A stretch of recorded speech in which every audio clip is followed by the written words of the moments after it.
Hello, everyone. It's Jake from JAMS and T. Excuse the literally everything, the lighting, the audio. I'm shooting this with my phone because I'm currently editing my old laptop. And you might be wondering, A, where the hell have you been? And B, why are you editing on your old laptop? Well, I'll tell you why. The video here that you are about to watch is basically a multiple hours long compilation of stuff that we had recorded throughout the latter half of March and early April this year for the Jams and Tea podcast. And for those of you who've been paying attention, you might know that we've been on kind of an impromptu hiatus that came about because of a couple of things. If you know anything about all of us, we are all, unfortunately, adults. We all have jobs and real life and real world obligations and stuff going on in our lives, and unfortunately that came to a bit of a standstill early on this year where we all suffered a bit of burnout.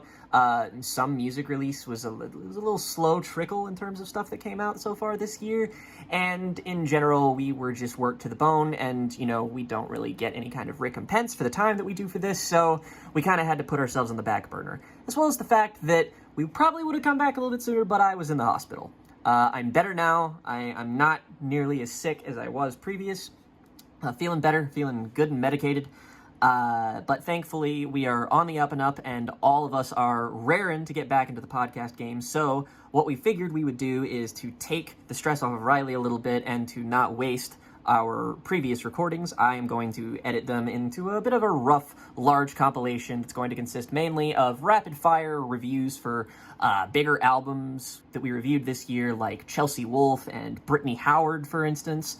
Is also a spare Now episode that is pretty fun. It's more centered around news topics and whatnot, so it's a bit outdated, but I would hate to lose the footage just because, it's nice, it's a good little memory to keep this little time capsule. But we just wanted to give you a brief little update that we are back, kind of. Expect a full-fledged return soon, but in the meantime, here is a bunch of Jams and Tea reviews to keep you satiated, because we know you were really... We know you were struggling. We know that these last few months have been hard for you. So naturally, it's very kind of us to come and to deliver you this massive gift. I'm going to actually hit the stop button now so we can actually start the video, because I'm rambling and I don't want to keep rambling. I'm very tired. I haven't slept. Okay, we're going to start now. Okay, we're joined now by August. I don't know how to introduce August, because it's usually when we're joined by someone, it's a guest. And August isn't a guest. August is a founding member of the show who has, in his own arrogance, chosen to forfeit the throne that he co-holds, but yet has graced us with his presence for two new records that we're going to discuss in this session. Two new records that we've been anticipating quite heavily, and that, it's fair to say there are going to be some variance in the responses to these records. Not in the sense that we all disagree, but just that these are albums that, for I think a considerable percentage of their fan bases, let's say, didn't quite cut the mustard. And maybe we'll talk a little bit about why that is, the ways in which these albums sort of live up to the expectations and maybe don't so much live up to the expectations, where we get on board with them and where we don't get on board with them as much. So it's, one of those, it's going to be one of those sessions basically where we're not coming at these records with unanimous praise, unfortunately, but I do think that they're interesting albums, and more than that, they are records that show these bands taking risks and kind of pushing their sound in a slightly different direction than maybe their fans anticipated. I think to a stronger degree with the MGMT record than with the Everything Everything record, but we'll get into it. Let's start with the new Everything Everything album, because this was an album I mentioned in our most anticipated albums of the year video. It's my most anticipated album. It is the 7th record from the Manchester pop, indie pop, math rock, sort of whatever you want to call them, how you want to categorize them, group. Avant pop for the digital age. Throwback. Oh, I knew I recognized that, but I haven't quite placed it yet. No, You read it in our Everything discography breakdown I from see. I some see. website or another. It Uh, was from the band itself. okay. So yes, avant pop of the digital age. Couldn't have put it better myself. Um, everything. One of the most celebrated bands in the history of the show. We've reviewed all of their records in one format or another. Most recently, 2021. No, 2022's. What is time? Most recently, 2022's Time Raw is a Data. flat circle, and a flat circle is a wheel, and wheels take you round, and they can touch you down. They Wheels. may even be Anyway, turning now. the We, wheel, there we go. that's good. I was about to be a dick and just say wheels can't be It's like functional the if they're flat, song. but super. So yeah, most recently 2022's Raw Data Feel, which we gave a pretty glowing review to, which saw the band kind of embracing a more self-produced style, stripping back a lot of the noisy, excessive record like 2020's Reanimator, which we also reviewed. And so this new album, Mountainhead, the follow-up to Raw Data Feel, sees them continuing to self-produce with a more sort of skeletal, stripped-back sound. It sees them returning to a more arch concept than what Raw Data Feel had. This is an album that's kind of fully built around a heavily metaphorical narrative, much like records like Reanimator, although it doesn't quite get as, or at least I didn't read it quite with as much intricacy as I did with that record. It's a collection of songs loosely based around a societal collapse theme, themes of greed, of people being pit against one another, base instincts, all that kind of stuff. Quite familiar territory for this band. I have been known in the past to wax lyrical about this band and about these records, so I'm gonna reserve my in-depth thoughts until all of you have spoken. What are your general kind of overarching thoughts on this new record? Because it has been a bit of a divisive one for fans of the band. Not everyone's been able to get into it. It's been a record that I've been on a bit of a journey with. But what are your kind of thoughts? Whoever wants to sort of leap into this one first. So, yeah, it's another everything album. Always cause for excitement, um, considering that these are one of the most unique acts doing what they do currently. Um, and this is strangely the first time that I've sort of struggled to get on board with an album as a whole from them. I think it has some definite high points. Think End of the Contender, the single that released last year, Cold Reactor. Um, I found myself really falling in love with Are You Happy, which does not seem to be a particularly popular opinion, but I adore that song. Handful of other moments here and there. Um, I think the thing that ultimately kind of sinks this is a complaint that I have a lot about a lot of albums, and that it is too long. Um, and I think a couple of things could be cut.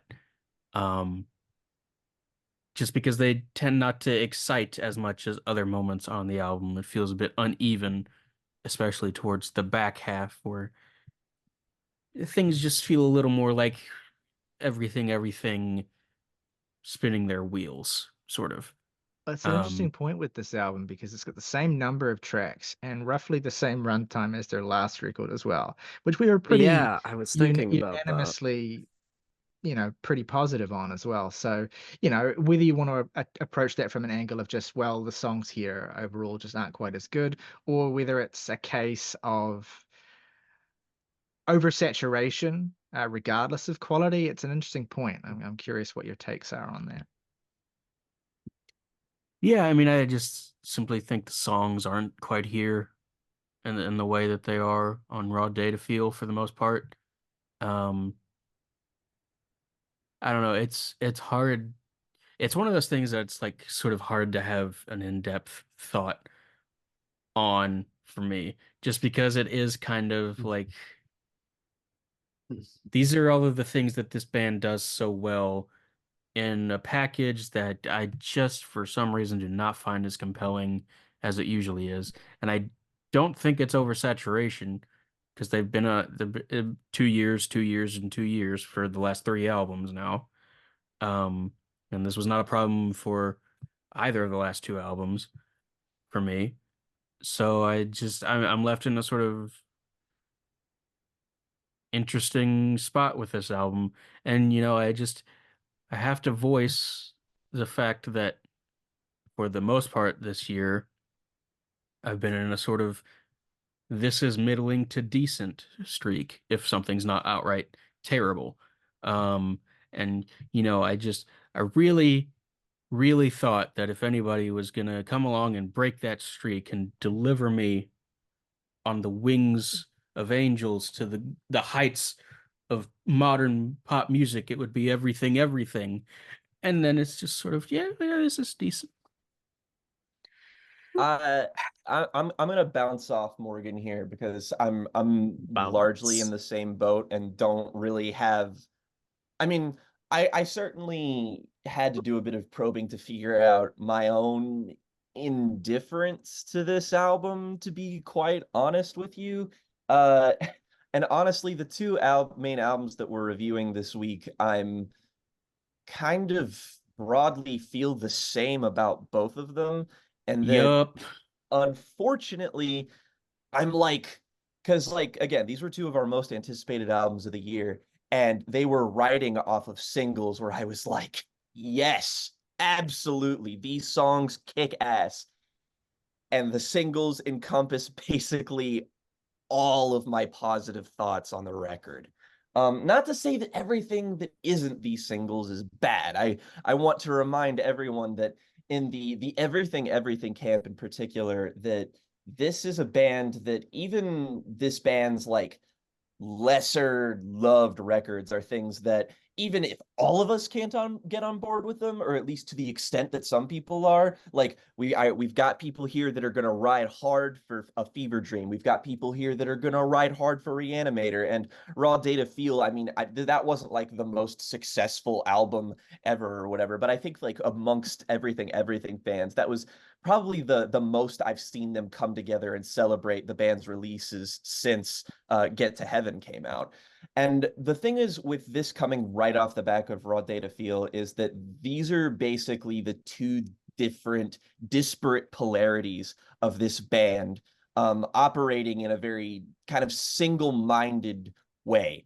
Not to diss Raw Data Feel, an album I love. I still think that's their third best record. But that's an album where it feels like every single song, more or less, maybe except for the more ballad inclined stuff, that's an album where like every single song's just a hit. Everything is tight. Everything is designed to be vacuum sealed on Raw Data Feel. And even though it has as many tracks as it does and is as long as it is, it never feels like it's giving you anything that is inessential, or even that the band aren't actively like designing to be, consumed in that sugary pop, immediately satisfying kind of way that you would want from this band.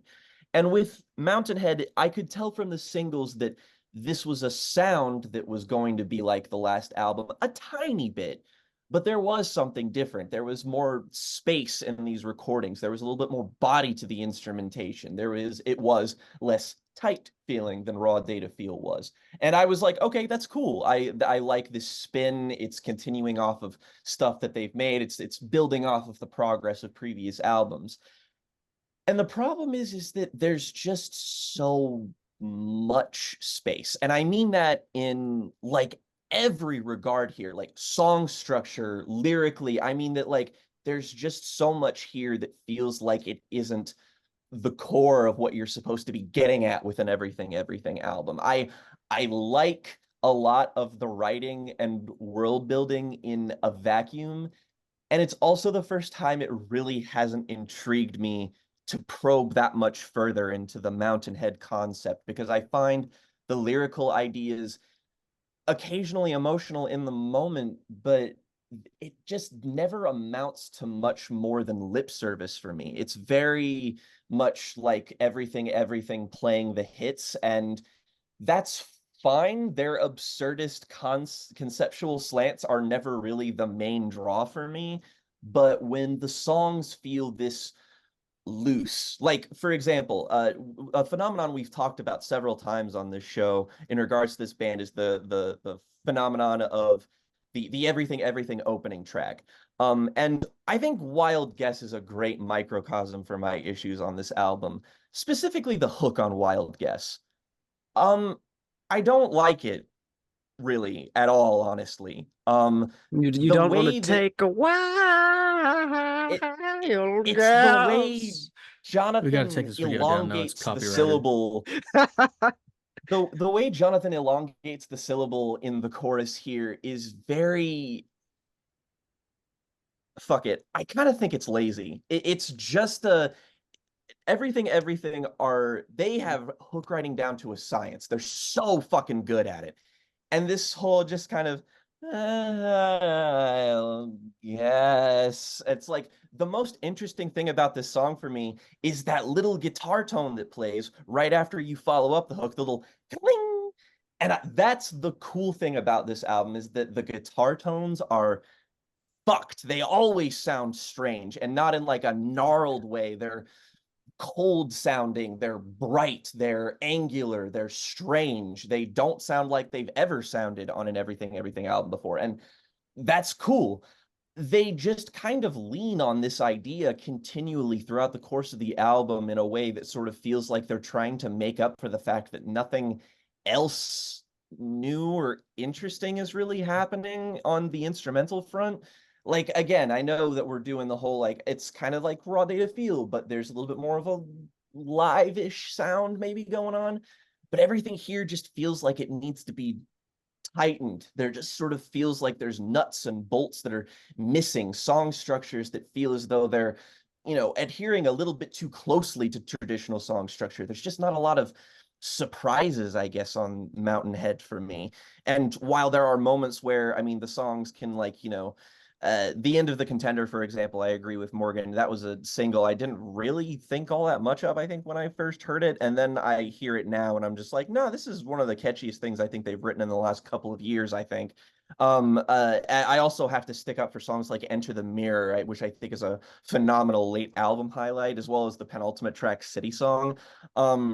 But it's also an everything album where, like, I don't really find The Witness to be all that compelling as a closer. It's got tracks like TV Dog, where I'm just kind of like, what is this even doing here? Like, I mean, I guess I get the purpose of it, but No, musically yeah. speaking, it's like, I don't get it.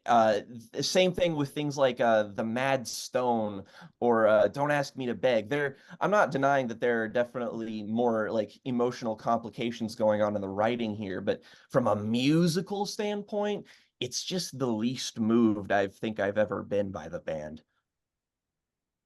No, I would definitely agree that like perhaps some of what it holds the I can understand the point of like the kind of, I guess, repetitiveness, the lack of, I suppose, surprise from the band, holding it back for really dedicated fans. And I would say I'm a fan of everything myself.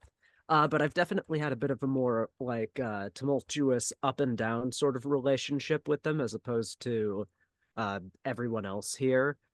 And I guess to me, it was like, on first glance, I was like, okay, yeah, this is just a standard everything album. And I myself didn't really have a full grasp of what people's disconnect with it was. But I think through the points you guys have made, and I guess it was just listening to it more that really helped me understand that, yeah, it's a little samey.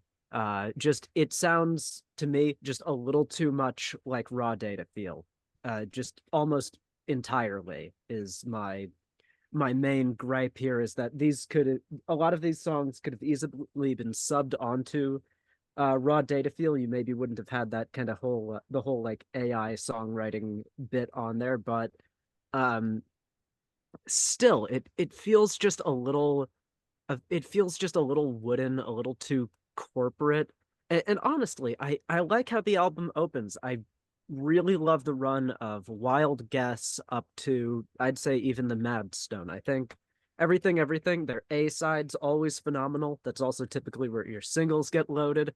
And I have to shout out Buddy Come Over, one of my favorite Yes, songs on this whole album. absolutely top 3 on the album for Yeah. me as Good well. song. I Top love that song. fucking 3. Yeah. Good song.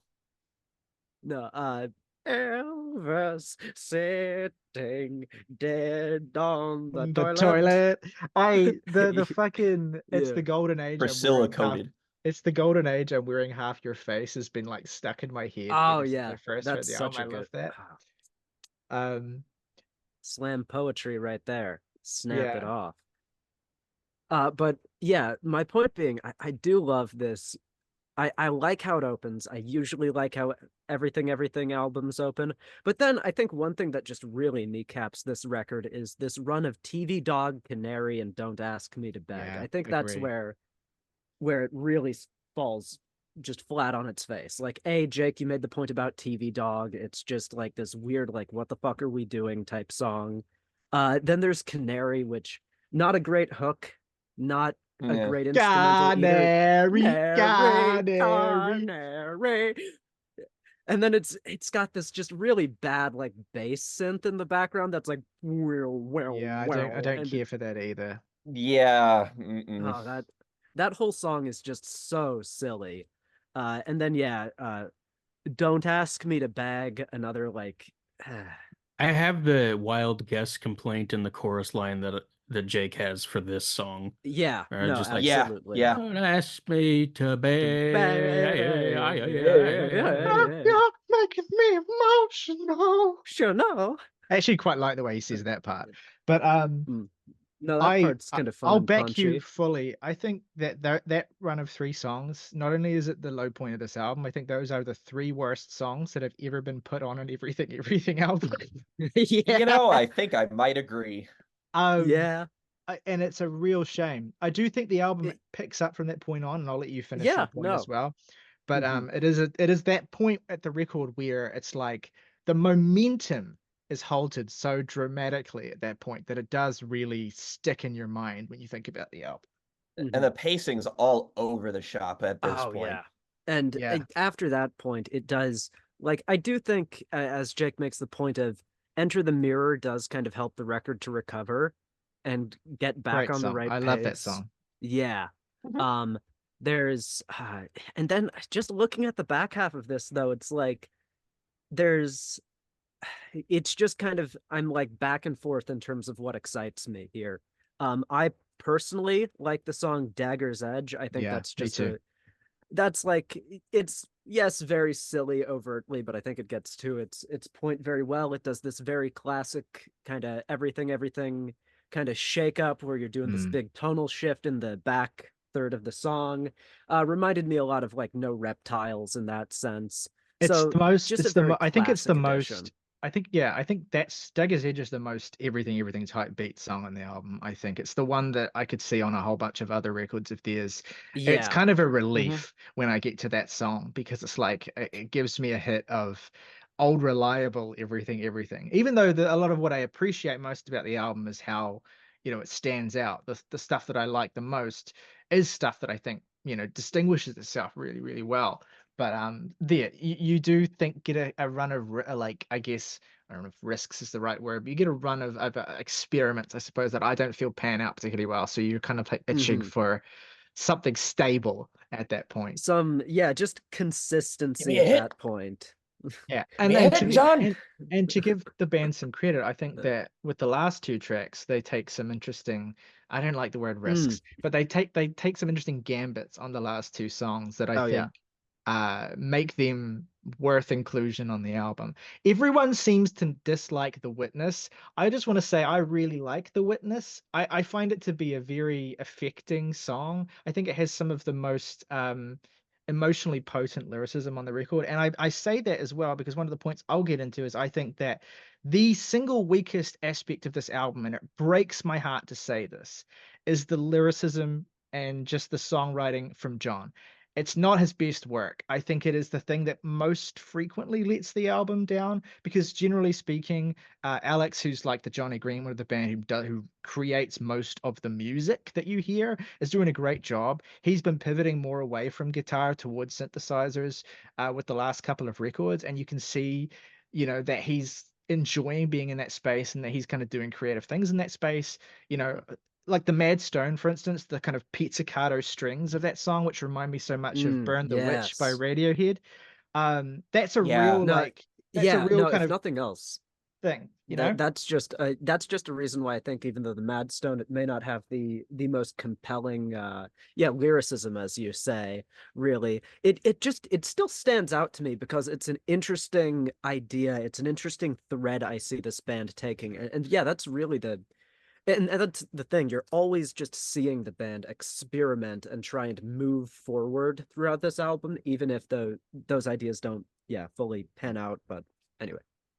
Yeah, and I think I have a good understanding of why this album is so underwhelming beyond just that feeling that you don't of like, that feeling that these albums, everything albums typically give you, that this one just doesn't quite have all the time. It has it in fits and spurts.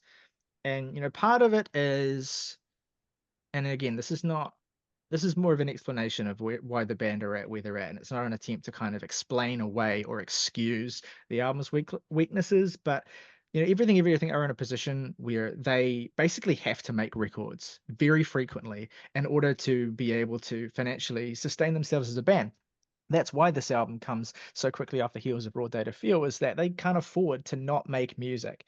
And so when you're in that kind of position financially, and when there's a lot of strain, and especially with a band like Everything, we are conceptual creativity, originality, kind of pulling from new places is so core to their identity. It becomes so much more difficult to do that when you are rushed, when you kind of put on this, you know, on a timetable essentially, where you need to create, conceptualize, write, create, musically envision, and then record an album in a really short amount of time. So I think that's probably where some of the feelings of everything spinning their wheels a little bit come from. I think this is the first everything album that doesn't feel like either a bold advancement from where they were or a reinvention. I think most of their records are step forwards, I suppose, where the band kind of broadens their palette. And then Raw Data Feel, I think, is like an interesting counterexample of a record where they sort of strip back in a huge way and kind of rediscover an essential core that to the pop songwriting that they're so good at. And Mountain Head, with the self-production thing, along with Raw Data Feel, it does have a similar kind of sound for that reason. And it does feel like they're not really they're not really afforded the time, or maybe they don't have particularly the inclination to reinvent themselves or advance in any kind of significant way. Maybe it's just a matter of resources as well. So you do get an album that lives in the shadow of its predecessor a little bit.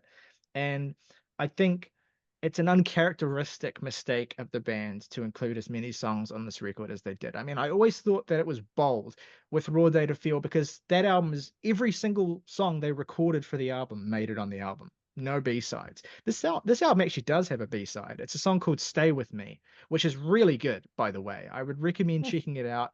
I don't think it's officially on streaming services, but you can find it. It's better than, I would say, at least 5 or 6 songs on this album. Who knows why they left it off. But the thing with Raw Data Feel was, it was like every song they recorded made it on the album. That was risky. I was like, when I saw that album was going to have 14 songs, I was nervous, because they are a band who, there's so much about what they do is controlled, and so to see them being so, I guess, generous is, with the way that they put that album together, it was, it was a cause for alarm initially, and then the album itself, just like you said, Jake, they knocked it out of the park. This, I think, is an example of a record where, not to make too much of an obvious point, but it really would have benefited from having maybe 4 or 5 songs cut. I think even if they just cut 3 and had it be like an 11-track album, which they've done before, I think there would, and which 3 I would say to cut. Mm-hmm. that is that is an issue. But I do think more broadly that wouldn't fix every problem. I think there's some aspects to John Higgs' songwriting here that's just not quite as good as it typically is. And I think a good measure of the quality of an Everything album and how I think people will receive it is how good the hooks are. That's really the first thing you need to look at. You can disregard all the music. How many really memorable hooks are there on the record that make you excited? You know, not just stuff that gets stuck in your head because it's annoying, but stuff that you're singing along to, that you're humming, and that you know, that you're glad to have with you. And I think this record has less of that than any other Everything album. I do think it is their weakest record, and that is a shame. I stand by what I've said multiple times on the show, which is that Cold Reactor, I think, is one of the best songs they've ever put out. No dissent here. That one, Nope. that one hasn't lost any of its charm. There are songs that It's better, honestly. Yeah, it's so good. There are songs that have grown on me. Are You Happy's grown on me a little bit. The Mad Stone, which I outright disliked when I first heard it as a single, has grown on me quite a bit. Dagger's Edge, which I've already mentioned, has grown on me quite a bit as well. Enter the Mirror is, I think, right up there. It's not quite at the level of Cold Reactor, but I think it's up there as one of the best singles that they've put out in a long time. Curiously, this was the post-release single that most albums have as well. I kind of wish it had been earlier in the release cycle, because I think it has such a strong 2020s pop sensibility to it, this song, that I think the band would have benefited from releasing it earlier. But, you know, that doesn't really affect my feelings on the album. What are you gonna do? But yeah, there are songs, I think, like Canary and even City Song, which is a song I really like musically, and I like the shape of it, but it has some lyrics that I think are a little bit clunky, and uncharacteristically bland. And this is the thing, I think, that John, over the course of the recent Everything albums, has kind of sought to make his writing more emotionally direct without losing any of the kind of personality and idiosyncrasy that he has. And that's a balance he's been trying to strike, I think, with each album that they've made. And there are just points on this record where I think the balance isn't quite managed, and it tips into being sentimental and cheesy in a way that I think, or the alternative of that, where there are some lyrics on this record that just feel goofy for the sake of it as well, in a way that doesn't feel like I find this amusing, or I get some kind of, like, you know, feeling of humor from it. It just feels like it tips over into absurd in a way that I don't get on board with. But yeah, Buddy Come Over, I think, incredible song as well. I back you up on that one. That one's so catchy. Yeah, my thoughts are a little bit of a blur here. The Witness, I already mentioned this, but I'll say again, I think The Witness is a really lovely closer. It's more understated than their closers typically are, but it has beautiful lyrics. I think the best lyrics on the album. And it has really grown on me. I like the warmth that it has for an album that I think is so, generally speaking, cynical and dark. I think even compared to the last album, this is a fairly morose record. But yeah, look, it's everything. It's a good album. I don't just like the things about it. I like because I'm an everything fan. I don't think, although that certainly biases me to a certain extent, I won't deny. But it does feel like I want this band to continue, obviously. So there's a degree to which it's really painful to have to kind of criticize them in a heavy way. But I do feel like a little more restraint would go a long way in the future. That's sort of where I'm at. I'm in a similar position. I think, if anything, the album has, I've got, my feelings have gotten a little warmer to the album. And of course, as you would expect, I've listened to this over 10 times. But, and I think that typically does happen with me in albums. You know, if my feelings change in any one direction over time, it's typically trending towards the positive. But the thing is, this one hasn't trended as strongly as maybe I hoped it would. That's unfortunately the reality of the situation. But let us know what you think of this one as well, because I know we get a lot of everything fans who tune in for our everything reviews, which we really appreciate as well.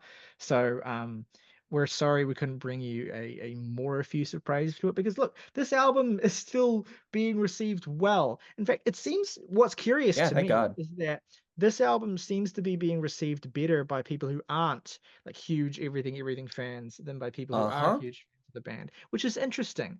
And I think does speak to, you know, the creativity and the sense with which the ideas on this album are like stand out from one another. There's less homogeneity across the track list than there is on an album like Raw Data Fuel. So I can understand the album leaping out at people for that reason. And I'm glad people are responding to it well. Certainly glad for the sake of the band. You know, it did make the top 10 albums chart in the UK for them, which is a huge deal. They try to do that every time they put an album out, because again, it all affects whether they're able to keep doing what they do. Yeah, check the album out if you I mean, haven't. there's Yep, definitely a it's reason that the everything's thematic machinations are still focusing on a large force that is encompassing all of humanity and sort of like a societal construct that's bearing down on people as like a workforce and manipulating them. It's like it's not hard to see why these guys are writing about what they're writing about. And Yep. I will echo a sentiment that I saw this week from friend of the show, Amelie, fellow Everything fan, is that she suggested that as much as she liked both this band and this album, that this probably would have been a better EP than an album. And that's obviously not going to get them as much success Yeah, and is look, going to they do as they well need as the a income. Yes, exactly. Band They needs the need to make green. it they need to make it an actual full-blown studio record. But if this was just whittled down to its best 5 or 6 songs, would it be, you know, the best thing they ever released? Probably not. Would it be a really great EP? Yeah, I think so. It probably wouldn't be the most essential thing in the world, but there is still a handful of material on here that I think is like way up to snuff in terms of their usual quality. It's just that, you know, with this band's turnaround record and with them having to do what they got to do, I guess this is just kind of inevitable, sort of a loss of innocence for us longtime everything moments where it's like, yeah, I guess this was inevitable. A loss of life, if you will. Which brings us into the new album from MGMT, LOL, LOL. which is their 5th studio album, the follow-up to 2018 that Little Dark Age came out, I think it was. The follow-up Yeah, to 18. 2018's Little Dark Age, which was kind of seen as a renaissance for the band. One of the things I love about MGMT's band narrative, and it seems to be continuing with this record too, which I'm actually really happy about, even if I don't love the album as much as I'd want to, is that they kind of like they seem to relish throwing the audiences away that they gather with certain records. Like Oracular Spectacular gathered them, you know, a lot of indie fame, and, you know, a couple of, well, not even a couple, like 3, I would say, pretty hugely successful songs. And then they had Congratulations, which is still my favorite MGMT album, but it's like so the critical narrative surrounding that album was so much like, what are they doing? Like, what the hell is this? It was a psychedelic indulgence. And I love that record. I find its idiosyncrasies to be utterly charming, and its ambitions to be really well realized. And so for me, you know, that's the point in the narrative of MGMT where, like, okay, this band is more than just, you know, Time to Pretend and Kids. This band actually has, you know, interesting artistic, you know, growth to be had. This is the beginning of a contender. Yeah. And then there was the 2013 self-titled album, which I talked about last year in a video that we did on bad albums by great bands. I hate that album, which is so funny to me that I hate it, because really what it's doing is the same sort of zany, ridiculous, sort of psychedelic insanity that they were kind of going for with Congratulations. And just for whatever reason, it all fell completely flat for me on that self-titled record. I mean, and you're not alone in that belief, is the thing. Yeah. It's not a MGMT's self-titled album is not horribly well regarded, but you know, what if we made a feels like- zany and insane album without the zany and insane parts? well, it was almost like fucking it was almost like Gandhi. it was almost like they were dissatisfied that Congratulations was so well received by the people that did like that album. It was almost like, no, that out you were all supposed to hate that one, and now you No, like they it. fuck you. So they Hate made a this way. Now one. we're going to take longer between every single album Mhm. because fuck you. Our next album will be in 2033. No, in a way, honestly, it reminds me a lot of the antics of as we made allusion to earlier, the Replacements as it happens, because it's Yeah. they're very much a band who have this like this great sense for marrying both sincerity and just completely shooting yourself in the foot as it to like make a divine joke of everything. Yeah, And well, so that's the a great MGMT self-titled album personality. is very much the Gary's Got a Boner of albums. There we go. Yeah. Yeah. And hey, well, the difference being I like Gary has a boner. Gary's Yeah, that song boners are slaps. Gary's boners are welcome every day. Yeah, sure. So then you had 2018's Little Dark Age, which was like, critic bait, right? Like it was an album that was like supremely more tasteful in its execution than in really anything that they'd done up to that point as well, and much more kind of refined, sort of um, produced and sharper, I suppose, sound. I had a couple of songs again that were really, really huge for them. Like "When You Die" was really big. The title track was really big. "Me and Michael." I mean, those three songs I thought were all like astonishing. Like, and that album to me, I think it's a really good record. I think it falls off a little bit in the second half, but not enough for me to think it's not a great album. But more to the It's point. okay, everyone. August and I think Riley's wrong. Yeah, and that's fair. More to the point, though, it was like it proved that what MGMT were was not just one big joke that they were playing on the audiences, that they genuinely cared about making like really affecting and not meaning that me I don't use the word meaningful, but like they genuinely cared about making really rich and Real music. they genuinely cared about making interesting music, I think. That it wasn't all just about being as idiosyncratic and off-putting as possible. Not that that's not a noble goal. I think there's some nobility in chasing that pure kind of artistic id, but it was nice to see them find a way to channel that into something that was as good as Little Dark Ages, I guess we'll say. And true to form, it's been 6 years since that album's come out. Um, and we're back with Loss of Life, which also true to form is another brash stylistic shift. It's not unrecognizable as MGMT. In fact, it maybe wouldn't be fair to say it's as dramatic as some of the shifts they've had in the past. But one thing I didn't expect from the MGMT follow-up to 2018's lauded and beloved Little Dark Age is that they would be pursuing the realms of 80s AOR music. Uh, a real strange choice. I'm reminded of the pivot that Ghost made with Impera, which was kind of a pivot into a different sort of side of AOR, which is kind of like the hard rock side of AOR, the kind of, hair metal era, uh, hard rock indulgence, bands like Boston and Journey and all that kind of thing. Whereas what MGMT are doing with Loss of Life is a kind of like slightly earlier sort of kitschy MTV maudlin mum rock kind of thing. And the album this reminds me the most of is an album that is many people will have forgotten if they've even heard it at all, but it is M83's Junk, which to me is represents a very similar kind of pivot as this album as well. A band that are known for like lush, bombastic, kind of involving music. I mean, the analogy there between sound isn't all that strong for M83 and MGMT, but they're both kind of beloved indie acts. And then they both kind of throw away the template that they had achieved success from to kind of pursue this bizarre, kitschy 80s nostalgia trip to like particular 80s aesthetics of, like in the MGMT's case, like childhood, like children's TV programming.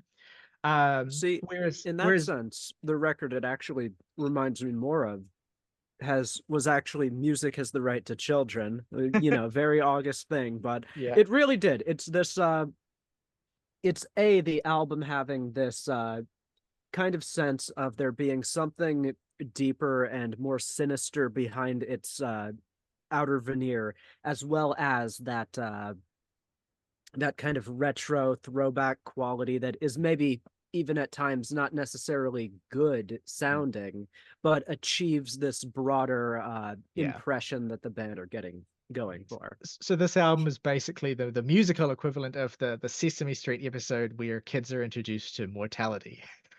Exactly. Yeah, that's actually pretty 1-to-1. Yeah.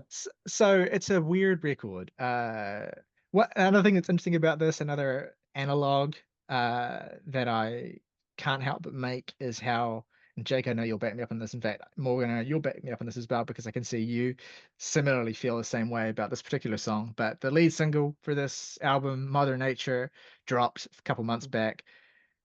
Massive tune, huge fucking killer song, like amazing. And so it's hard for me not to draw that parallel with everything Cold Reactor as well, when the song is like, this is one of my favorite songs this band has ever put out. And the rest of the album, it's fair to say, at least from my perspective, and I know that two of you will share my point of view, is not also filled with songs of that caliber necessarily. There are some other highlights, and I don't want to kind of present this album in a way where it's like there's one thing that this song gets right that the rest of the album like doesn't even try to do or doesn't understand or whatsoever. I think the things that are great about Mother Nature as a lead single, one of the best singles of the year, you can see those things in other songs on this album. It's a very musically unified record, but much of it lacks the bombast that I think makes this song and the other big standout song on the album for me, which is Nothing Changes. I think that these songs have a bombast and a colossal weight to them that give them a particular appeal that's not present on much of the rest of the album. I'll say it that way. Yeah, I have to say, as someone who's not like, obviously, who has grown up hearing Time to Pretend, Electric Feel, and Kids all over the radio and all over pop culture and whatnot, and loves all of those songs, but has never really gotten on board with this band outside of a couple of singles from various albums scattered throughout their career. I think Mother Nature is like their best song, flatly.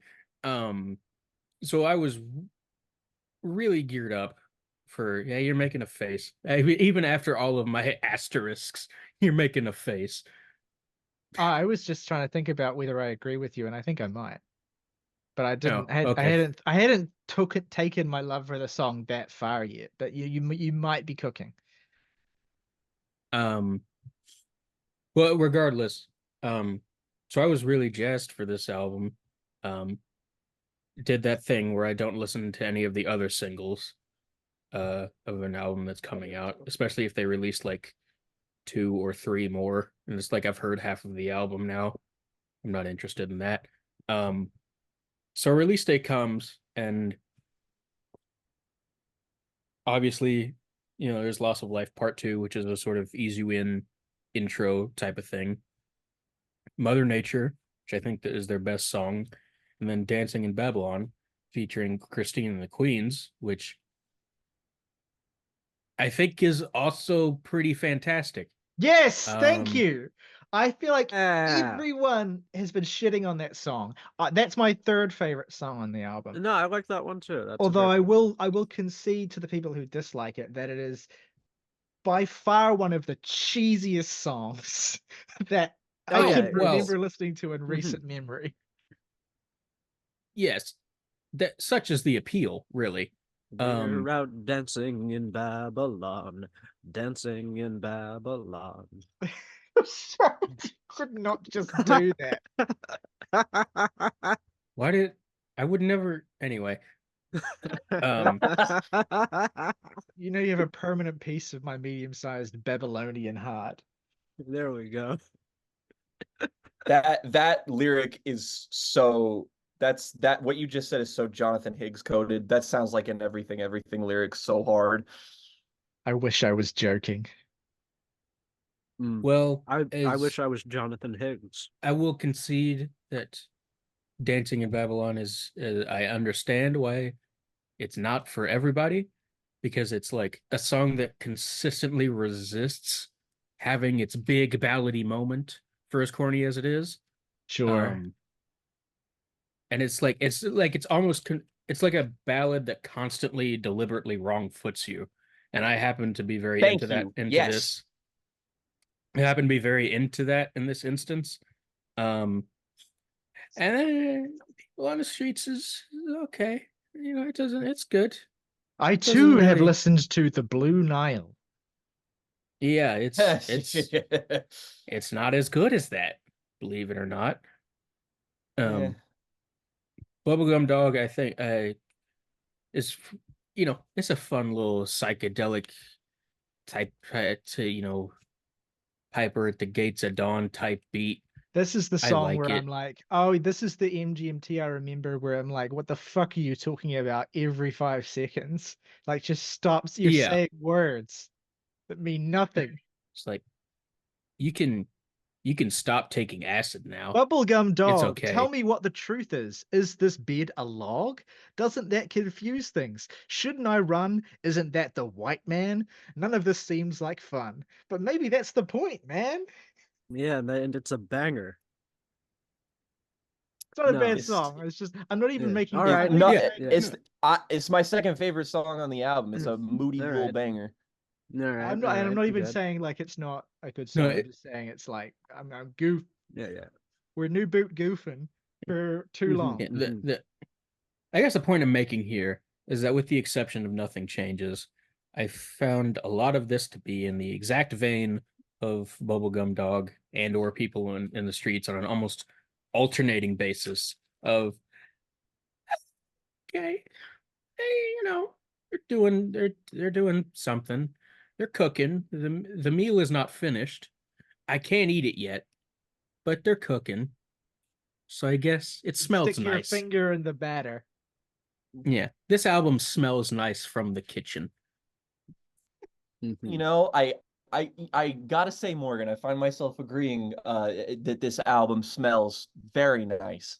Um, I, you know, it's funny. Of the like the people here, I guess that I'm like, well, no, August is here now, so I mean, like, I'm Bam. fond Checkmate, of MGMT. atheists. I've got our August, our god, of course, our Yes. deity. Uh-huh, Um, uh-huh. I have a lot of fondness for MGMT. I like Oracular Spectacular. I also really like things like Congratulations. And the self-titled is boring as shit. But like Little Dark Age really hooked me into this band. And it did it for reasons that like MGMT are a great band because the reasons they are a great band kind of change on every single album they release.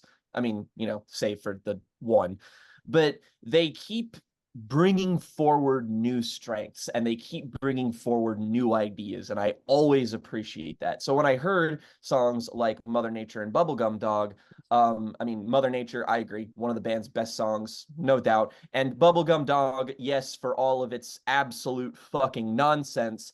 Again, it's a banger. But when I look closely, now that you mention what you do about Bubblegum Dog, it is kind of a microcosm for a lot of my issues with the record, in that I hate to be so broad and overarching with it just because I kept listening to this trying to have it click because everything about it feels like it should be something that I fuck with because it's got that whole like adult, oriented rock slant.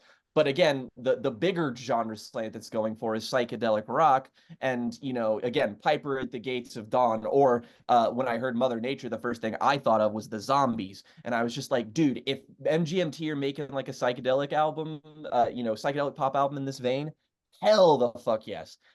It just seems like And I agree with Riley, is that throughout the entire record, I don't really think that there are lots of songs on here that are like significantly worse than the high points. It's just that they keep de-emphasizing different parts of the same formula and then to diminishing effect with me personally. And my broadest complaint overall is, I hate to say it because it's a complaint that I have not seen anyone else usher towards this, so I feel fucking crazy saying it. I don't much care for the way this album sounds. The instrumentation on here is so cluttered and busy, and it's just such a stark departure from a lot of the things I appreciated from Little Dark Age. And I know that that's a dumb complaint to have about an MGMT album, because that's their whole bit, is that they come back and they, they reinvent themselves, and they emphasize their new strengths. It's why I like them. It's just that on here, it feels like every single decision they made is designed to put me in a liminal state with this record, where it's just like, yeah, I see what you're doing, man. It's why I feel so bad that I don't love Dancing in Babylon, or a song like it. I do think it's good, and the cheesiness does not bother me, for the record. If you think the song is bad, you're lame. But like when I see, MGMT Dancing in Babylon featuring Christine the Queens, this is one of the most the songs that I was the most excited to hear, because I was just like, the prospect is so cool. And in execution, I just find it so fucking tedious. Like, there are parts of it that I really enjoy, but just to get there, it feels like I'm listening to them go through the psychedelic pop formula, but it feels like they're trying to figure it out as they go along. It's one of those albums where it definitely feels like a lot of work has been put into it. And I also appreciate the fact that, like, lyrically, when this album isn't like absolute nonsense, which, to be fair, I find a lot of that kind of stuff evocative, just because I listen to a lot of psychedelic pop that does a lot of those same things.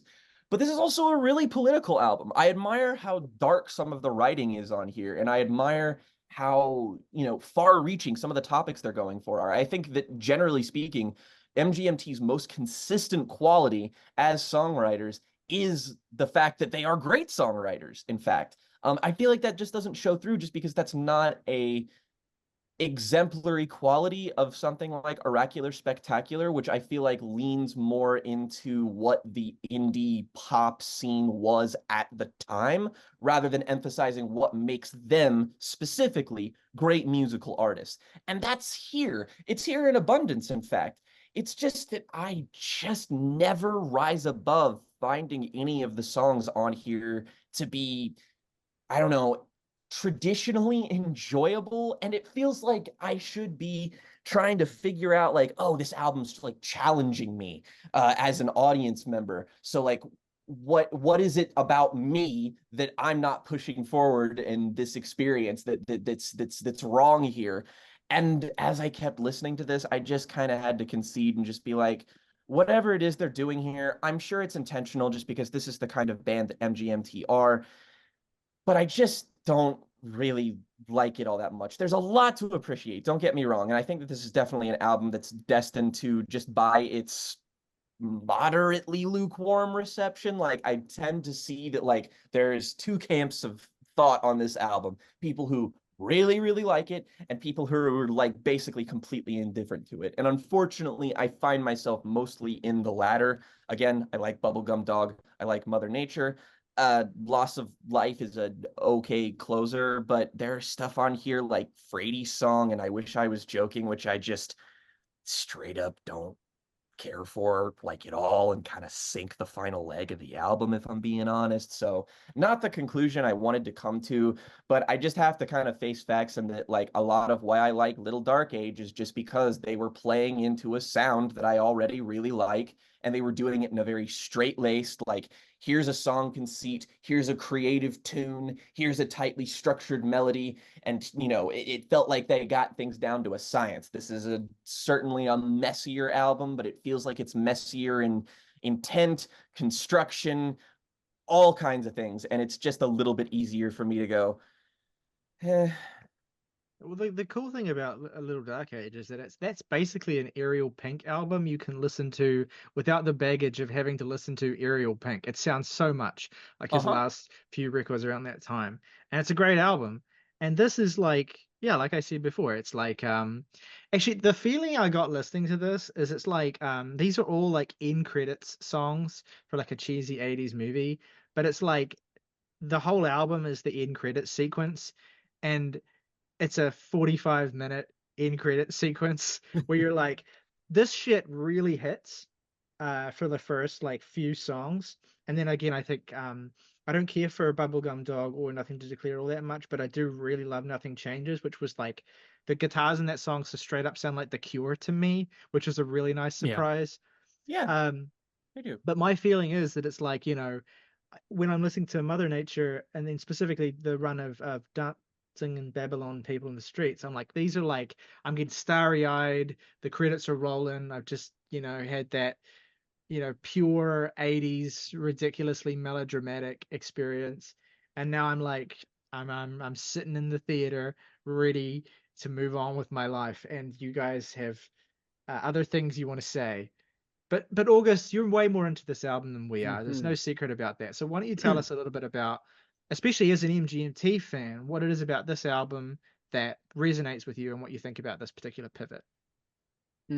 So, for me, what I think the thing that kind of most immediately gripped me about Loss of Life is just this kind of just like first starting the record with this like part two, so that like prompted me to want to listen to it backwards and blah blah blah. But anyway, uh, it's like just this record's, I guess you would say, yeah, whereas someone like Jake is just going to be flat out turned off by the instrumental shift here and kind of the sound of it. I find a lot of the spaciness of this record, the kind of natural sound to it, this very yeah, it's kind of kitschy, but I think for me at least it all works, especially in the context of tracks that are maybe a little sillier, maybe a little less serious at points, but MGMT also do deliver some heavy moments, like as mentioned to death. Mother Nature's great. Dancing in Babylon is it's a very fun, silly, kind of outwardly cheesy and ridiculous song, but it works. And that's just a lot of the record for me. Is I find myself a lot more maybe in tune with the hits on here, particularly this first like run of seven some songs. Everything up to Nothing Changes, I find by and large very consistent. It captures a lot of different moods. And I guess another thing I like is just the sporadicness of the album, how it can feel a little patchwork and all over the place in terms of going from these huge highs to these more mellow, spacey lows, which I feel is something MGMT have always delivered on very well.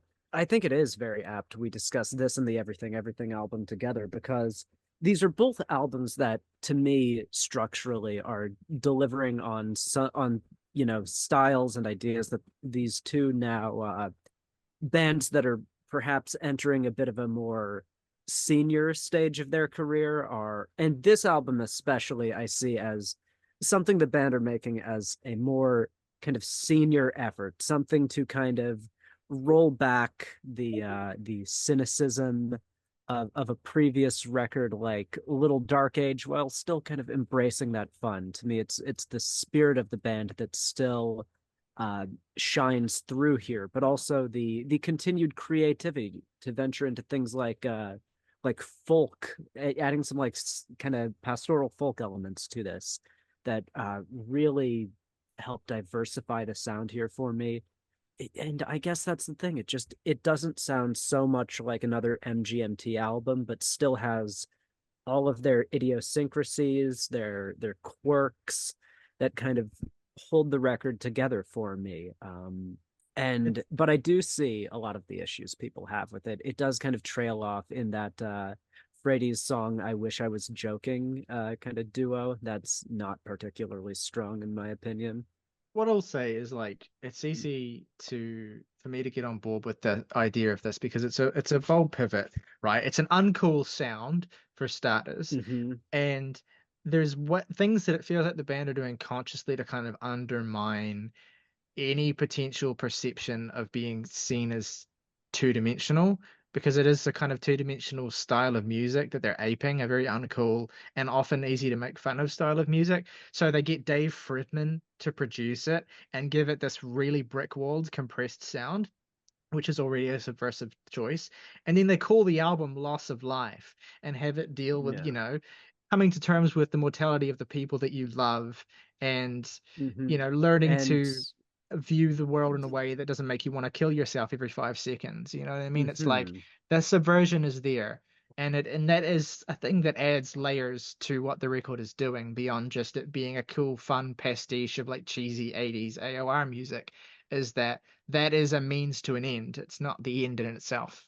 And to me, it's just it is that kind of statement of it just making an album really about learning to live and come to terms with the world around you, that I find it's done quite well. I think it's quite resonant. I think a lot of the reason that you're picking up on that is that, I mean, like conceptually, what I find quite synergistic about the album is that Loss of Life being the title is kind of very literal, in that it is an album that is disguising a darker message within an uncool and almost childlike and fantastical veneer. So it's sneaking that in. There is a bit of synergy there with the theme of actually, like, what I'm saying is that the music and the content are in communication with each other in a way that I think this band have always channeled, which is a big strength of them.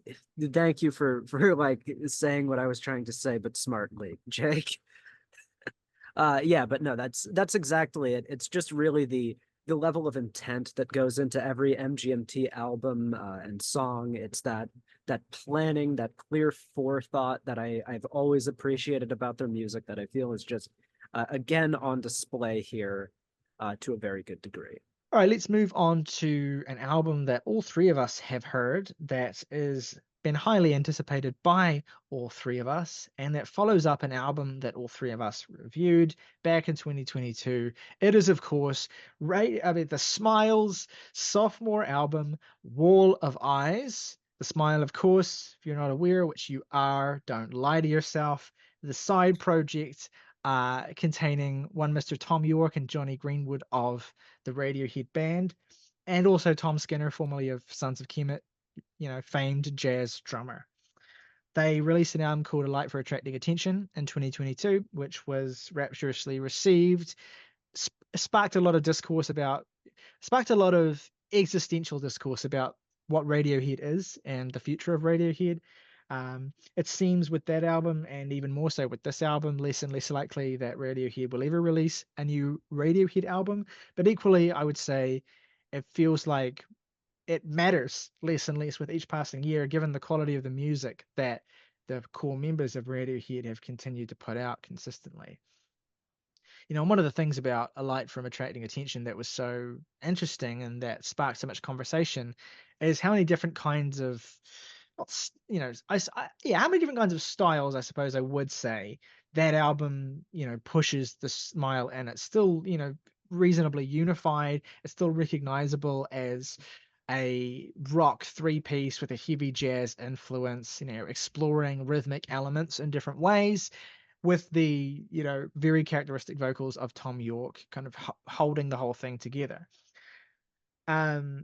It's an album that has a lot of great songs on it. I think we've celebrated that record highly. We talked about it in we talked about the highlights of that album in our Songs of the Year video in 2022 as well.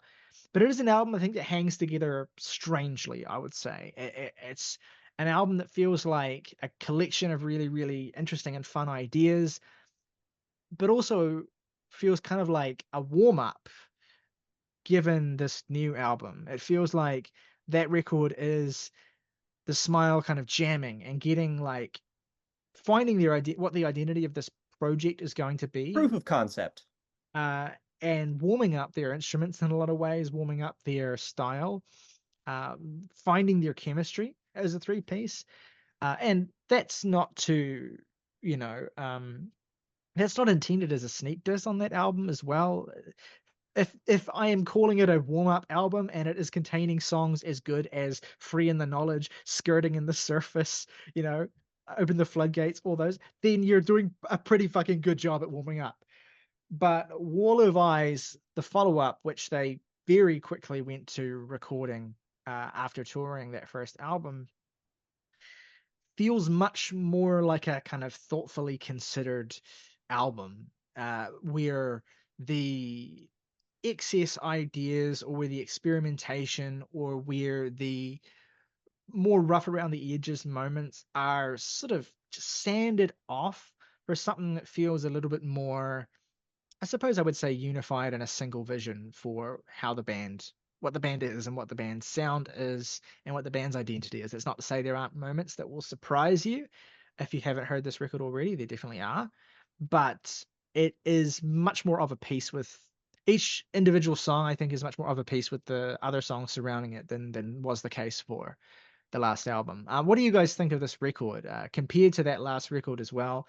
And the you know, your thoughts on Wall of Eyes and on The Smile as essentially what may prove to be the new Radiohead. I think we might be three of the only people I know, the circles we run in, who have expressed at one point or another that we're more or less okay if Radiohead never makes another album.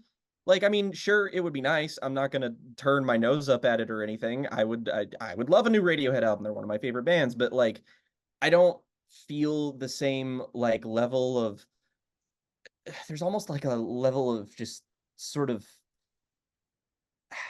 entitlement I see in some Radiohead fans with The Smile, where they're just kind of like, oh, this isn't scratching the same itch. And while I totally understand that being sort of a, oh, that's more of a me problem complaint, they seem to be blaming the music for not scratching the same itch. And it's kind of like, well, with the last album, I can kind of understand that, because I even said in our review of it, like, the appeal of Radiohead and the appeal of The Smile isn't a Venn diagram, it's a circle. There's really, like, they do a lot of different things on that record, a lot of things that I love. I might even be the most fond of that Smile record here, but that's still an album where it kind of feels intentionally formless. It feels very colorful. It's very purposefully experimental. Some of the songs on there were even like previously Radiohead songs that were kind of retrofitted to fit the Smile more as a project. And you can feel that, because like the appeal still feels the same, even though it's different, just because every Radiohead album is different from the other Radiohead album. So this having minor differences from other records just kind of makes sense. Whereas this, to me, feels like the first proper album that feels, you know, I mean, obviously it's the first proper album from them because they've only had two, duh. But Wall of Eyes feels like the first statement that is confidently delivered from the trio and The Smile. It feels like everything here is a little bit less like trying to prove a singular idea and trying to work more as a cohesive piece.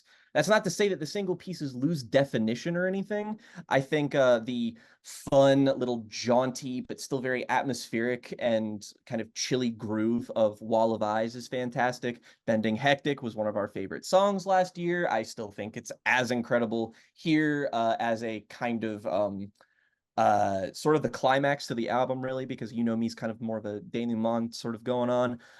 But Teleharmonic, the second song on here, is something that really grew on me. I love the kind of sour bent guitar tones on here. They're kind of something that actually reminded me a lot of ones you would find on How It Feels to Be Something On by Sunny Day Real Estate. Lots of like weird sort of mathier influences on this album in general. I have to say that the most underrated track on here is, to me, Under Our Pillows, which I think very much starts in a kind of similarly anxious, sort of static, billowing place in its first half. And then in its second half just transforms into this gorgeous, glittery ambience that feels like the complete tonal inverse of what Bending Hectic is. So it feels like a nice little mirror moment, but it's just like the second half of this is just positively chilling. I absolutely love it. It's my second favorite thing here. I think, friend of a friend, fun stuff. I like how kind of broken something like I Quit sounds. Like every single instrument at the start of this song sounds bent and wrong. And I don't know why, but that really just kind of scratches an itch in my brain that feels really, really nice. I think that You Know Me has grown on me a little bit. It was easily my least favorite thing before, and it still is for sure. But I think that it is more of an effective way to close the album than it is a great singular song, but it's the only one that I have to make like that kind of compromise for when it comes to album structure. But going back to this all week, absolute delight. It's very freeing and loose in the same way A Light for Attracting Attention was, but it also feels more like a contained, preserved, more like defined world of music. Like exploring these songs sounds kind of pretentious, but it's less about enjoying music and more like you feel like you're exploring spaces. Lots of these sounds feel really tangible. Some of them feel kind of like muffled, but there's always a texture to them, and that's what makes them really nice. A lot of interesting lyrical ideas on this album as well. I think that was something that was a little undervalued of the last record, where its political subtext saw Radiohead being a little bit more revolutionary and even more like politically positive and uplifting than they ever had been. Normally they're pretty defeatist.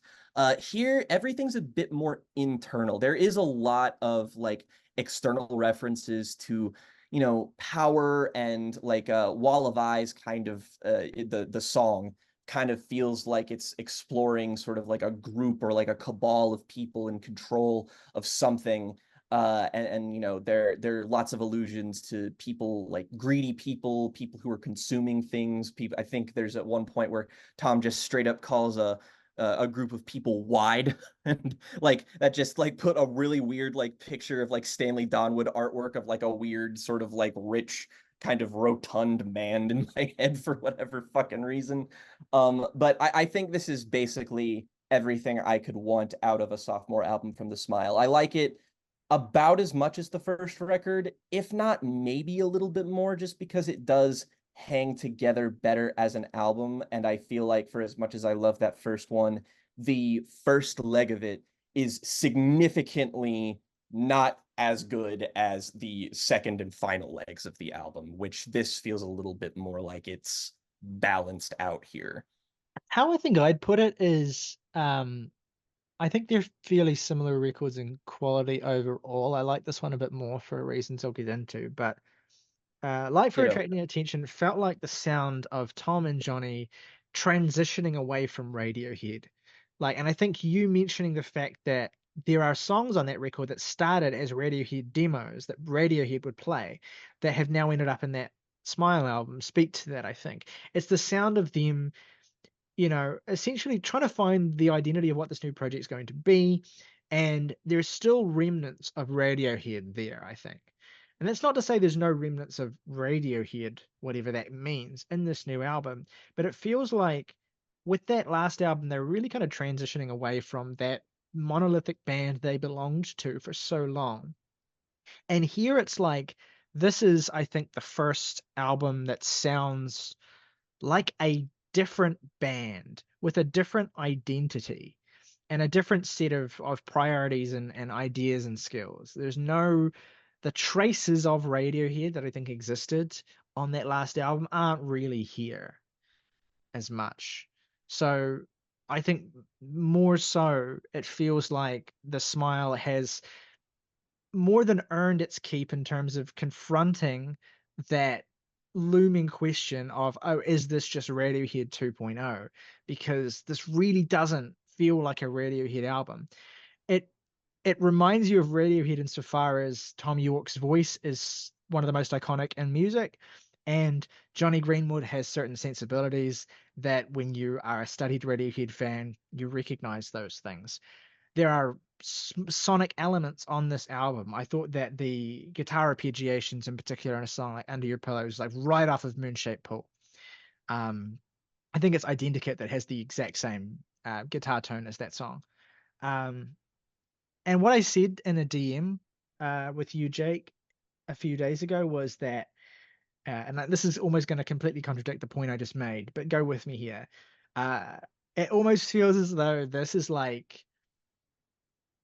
the meeting point of In Rainbows and A Moonshaped Pool. This is like the missing album in between those. That's not the King of Limbs. I know an album exists in between those records, and I like the King of Limbs, but this feels like it bridges those two albums in a way that no Radiohead album does, while at the same time still sounding like a different band. I've completely lost the thread I think I'm trying to make here. It's just like, okay, I'm talking very abstractly here.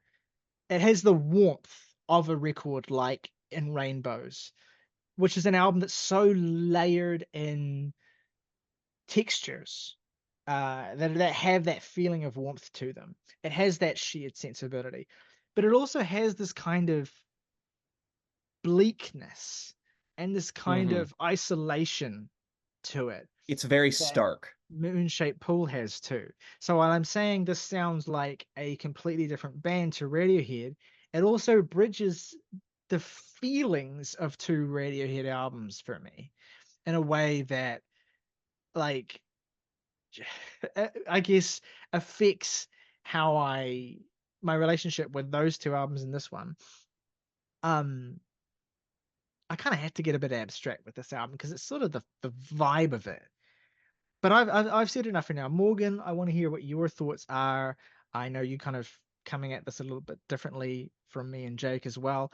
What's your perspective on how the Smile have evolved here, and what are the impressions you get? What is the feelings that this record leaves you with? It's turned out to be an even harder record to talk about than I had anticipated in the lead up to it, because it leaves me in this really strange space of listening to it and it's on and I appreciate it and I like all of it and I feel very, very little for it, which is so bizarre. It's difficult for me to think of this band on both of these albums that they released so far as Radiohead with missing parts. And that deepens here. As respectfully as possible, when you say that this sounds like a completely different band, I have no idea what you're talking about. This so easily sounds like a kind of direction and sonic palette that Radiohead could have so easily wandered into after A Moonshaped Pool, which is just like, that's kind of just the way they are, is they constantly, from album to album, give the impression that they could go in any direction. Maybe that is the most Radiohead thing about it then, the fact that I feel like it doesn't sound like Radiohead. Maybe that makes it. Yeah, exactly. Part of it, I think, is that I'm so conscious of the Ed and Colin and Phil of it all not being there, that I'm still sort of having trouble with here, even more so than the previous album, because this is so much more focused in a different direction. And I definitely mirror the sentiment of, like, if Radiohead doesn't make any more albums, then that's cool.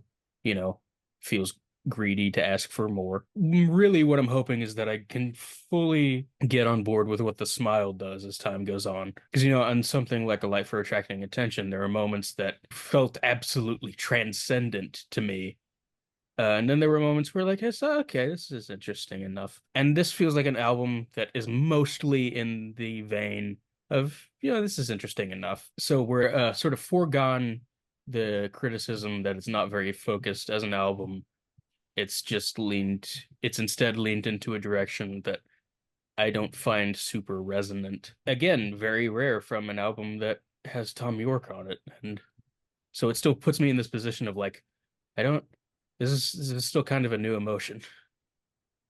Yeah. I think that's more than fair, honestly. Like, I think that part of the appeal of the Smile, at least where I see them taking their own, like, direction, if Wall of Eyes is anything to go on, is that it's just sort of like Radiohead doesn't really have many extra steps to be able to enjoy them at this point, for people like us anyway. You just put it on and enjoy it. Whereas I feel like the Smile, even the last record, is something that is just like, no, this is something you're either kind of completely all in on, where you need to soak in that atmosphere. You need to deal with the fact that there's less like immediately obvious rhythmic ideas, or just like just there's a lot of present elements that aren't in the chief appeal of other Radiohead albums. So I understand that. In fact, what you're saying is actually basically what I remember Zach saying when Riley and Zach did their Animal Collective video.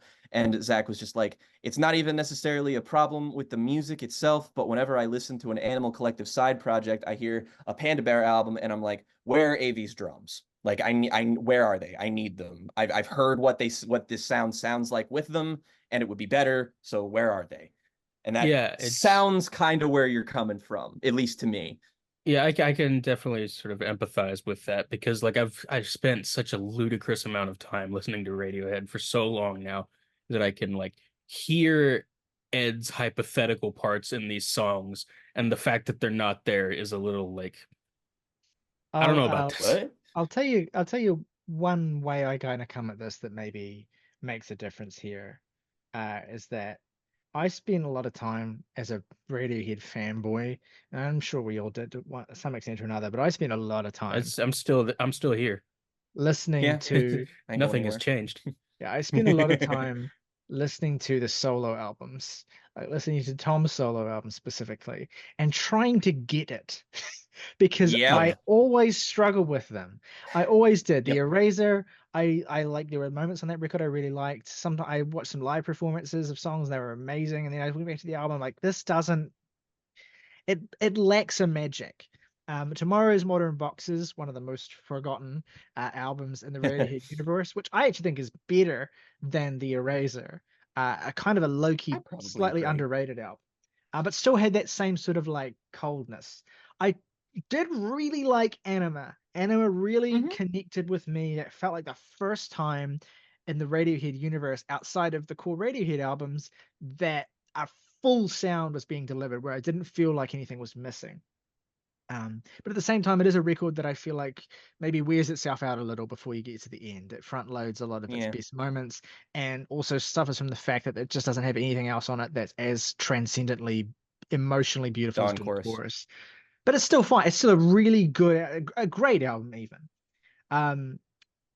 But that whole experience of growing up with these Radiohead solo albums and this wider universe of Radiohead, and wanting to get it and understand it. I remember listening to the Johnny Greenwood's There Will Be Blood score for the first time before I saw the movie. And I didn't get it. To be fair, I was like, 12 years old or something. I didn't get it. I didn't understand it. It kind of annoyed me, to be honest with you. Half of that soundtrack sounds like creaking wood. Yeah. So I was like, see, I've been through the trenches, I've grown up with this shit. And so to me, I have this like expectation, or this sense with which I'm used to feeling with these Radiohead side projects, that something is missing. And I don't feel that here. And I think what it is partly, I guess, I'm aging into the kind of person who enjoys this stuff a little bit more than I did when I was a teenager, like this sort of like mellifluous soundscape style music, where there's less focus on song construction and core rock band tenets and stuff, and more just sort of like Jim O'Rourke with Wilco-esque, let's create a swirling vortex. And this album, I think, does it really beautifully. Like Anima, it feels like a record where the production and the sort of studio is king. Like, so much of what this record is happening in that space. Johnny Greenwood is making sounds like the stuff he's doing on Teleharmonic, which is probably my favorite song. Well, Being Hectic is amazing, but Teleharmonic's my favorite song that I hadn't heard before the album came out. And the sounds he's doing on that song are just like stunning to me, especially with Tom kind of ghostly wailing over the top of it in a really gorgeous melody. I love the tightly wound paranoia of Read the Room. It just, as soon as that song starts, Yeah. I'm set on edge, and the way that that kind of ebbs and builds is really satisfying. I'm also kind of someone, I guess, as I've grown older as well, I've kind of become more and more partial to the gambit, I guess, of a song that tears itself apart, deconstructing music. Read the Room does this.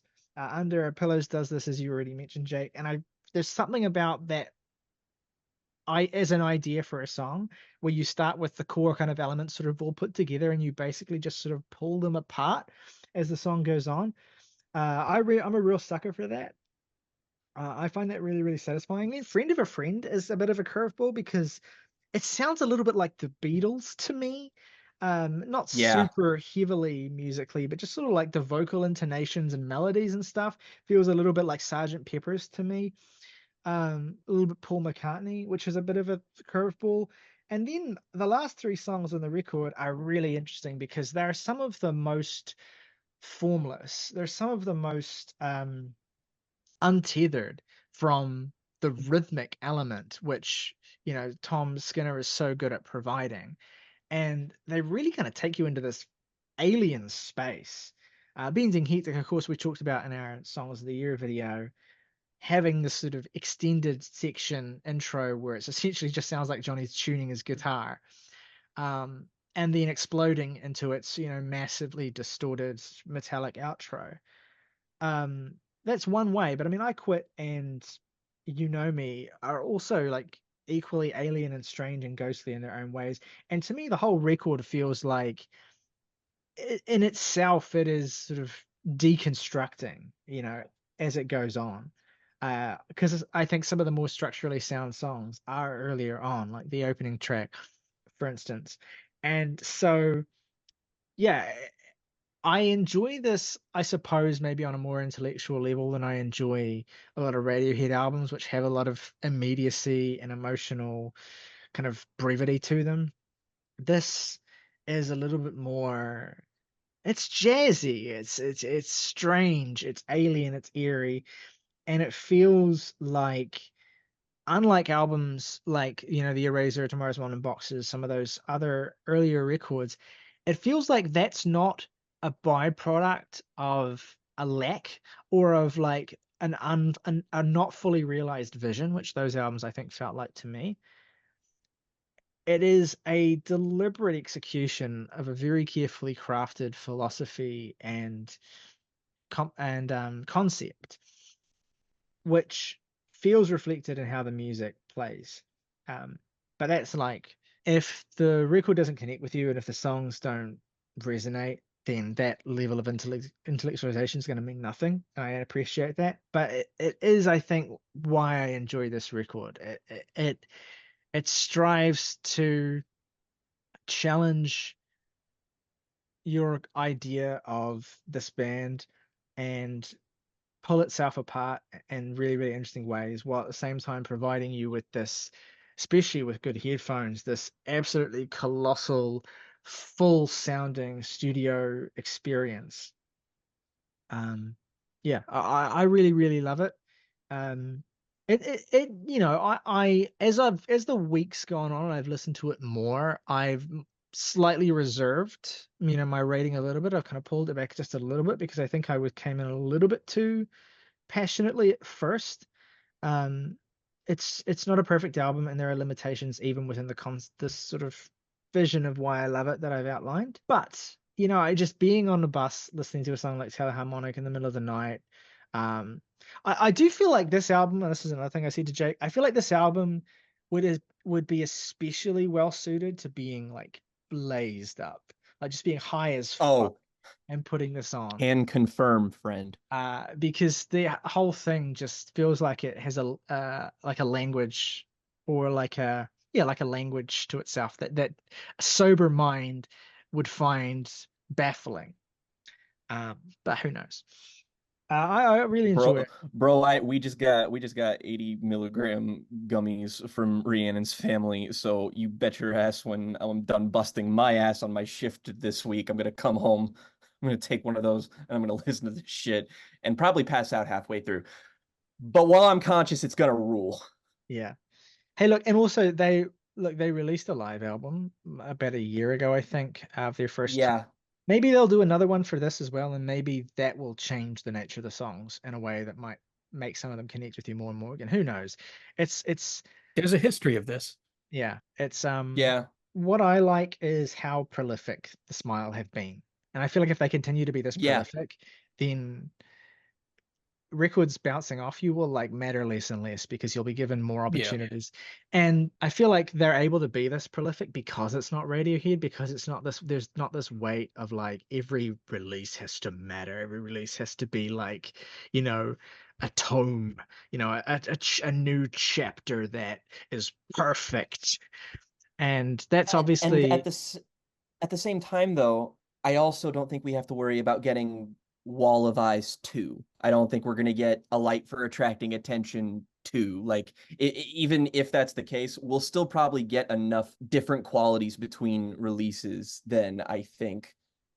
Maybe not as overt as something like Radiohead, but I still feel like that's something we can more or less count on. okay. Let's talk about some albums now. We've been going for a while, so let's get through these records. Let's start off with the new album from The Last Dinner Party, which is a London-based glam rock band. Just released their debut album Prelude to Ecstasy, done some considerable waves uh, in terms of critical buzz, and they've developed a fairly passionate fan base. Despite Industry not... plant, industry plant, industry plant, industry plant. Well, Morgan, I know you've got this rated quite positively, so do you want to tell us what your thoughts were on this record? Yeah, I mean, just to briefly address the whole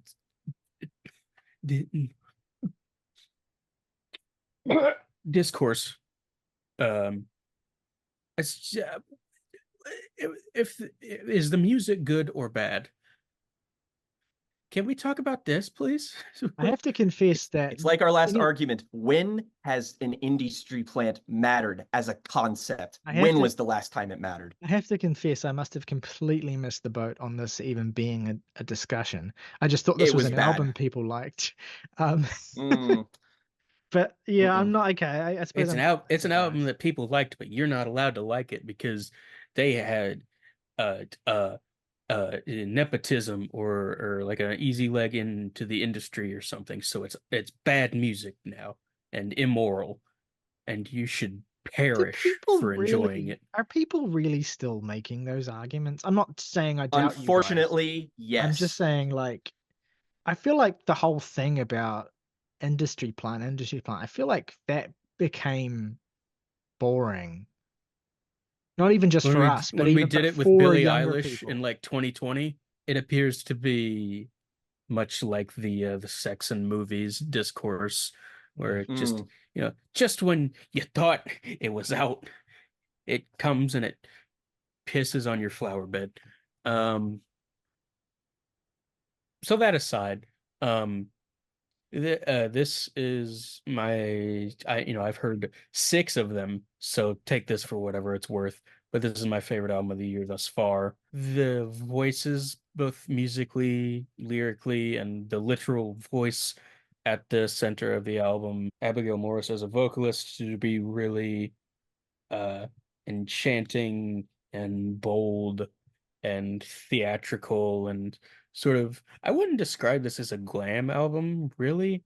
It certainly has I wouldn't either. the heritage of certain eras of David Bowie in it, but like what British guitar music doesn't. I mean, Um, every band that takes influence from that sounds a little bit like Diamond Dogs. So I mean, like, what are we even talking about?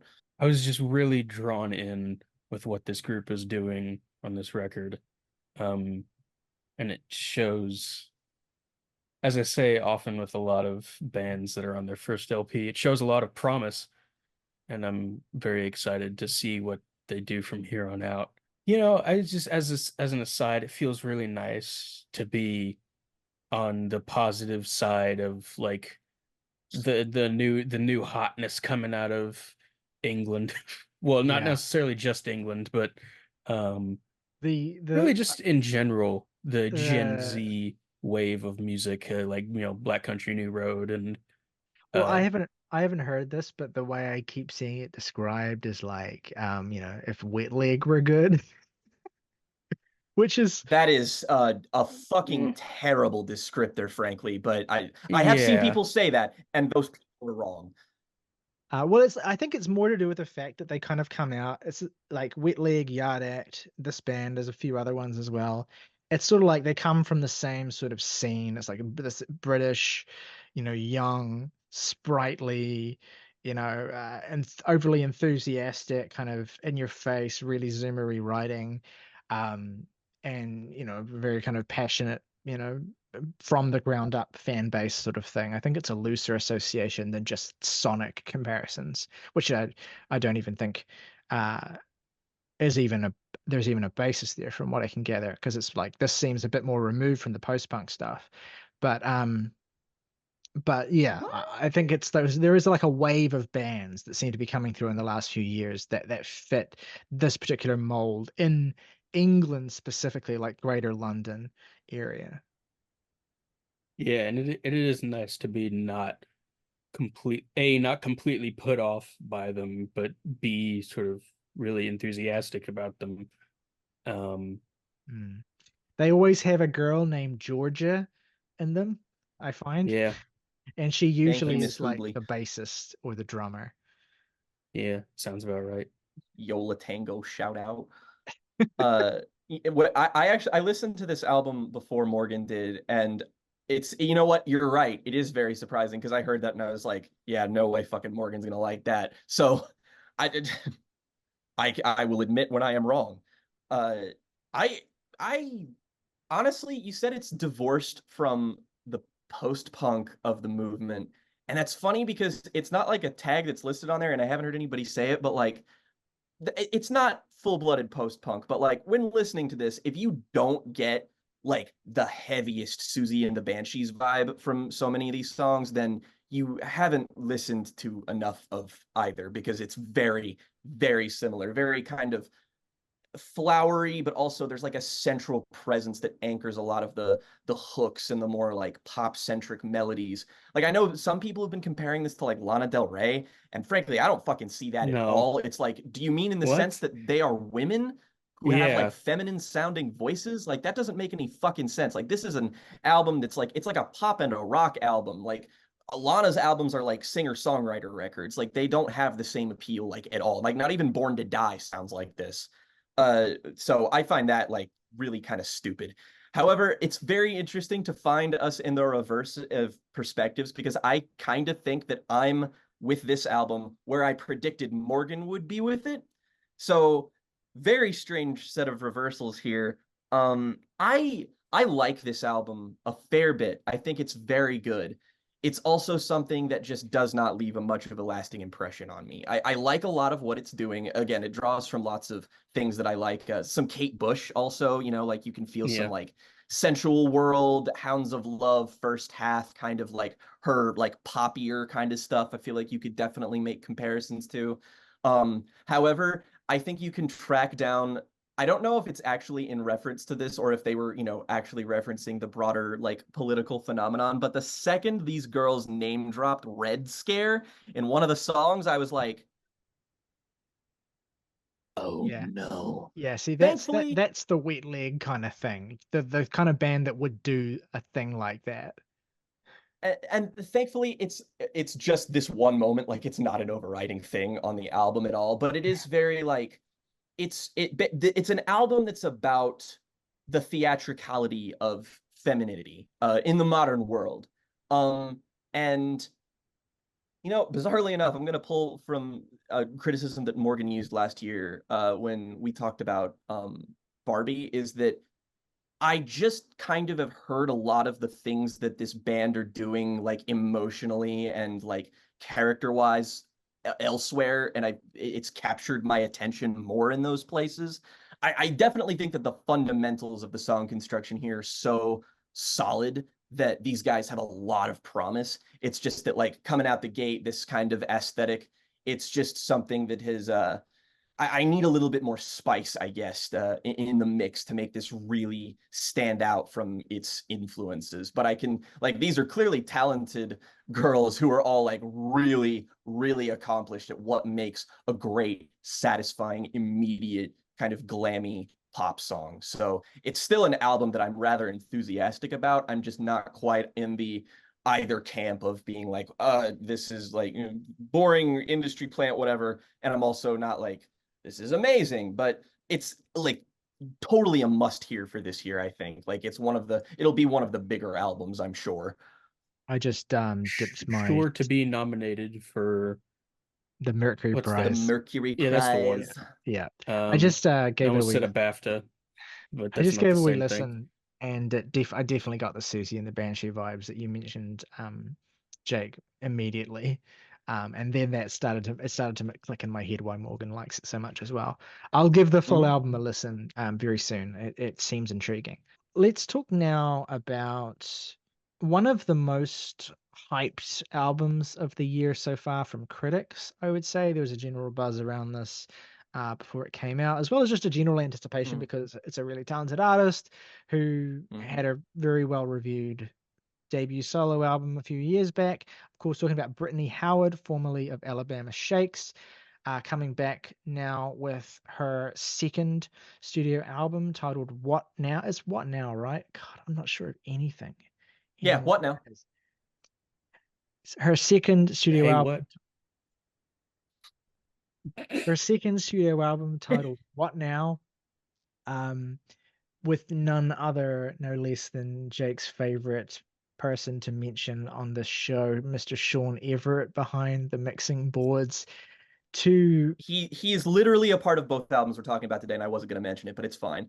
and so I've done it for you, so you can be like, great, it's a mercy. Um, I have actually never really gotten into Alabama Shakes. I've heard a few of their songs. I've never listened to any of their albums in full. I've been kind of conscious of them. I never listened to Jamie, which was the first album that Brittany Howard put out as a solo artist post Alabama Shakes either. So I'm coming at this as something of a noob, admittedly. And even the first time I listened to this, which is of course at work with the earpods on, which is unfortunately the way I hear most things for the first time, although I always make sure to give a proper headphones to listen to anything we're reviewing properly.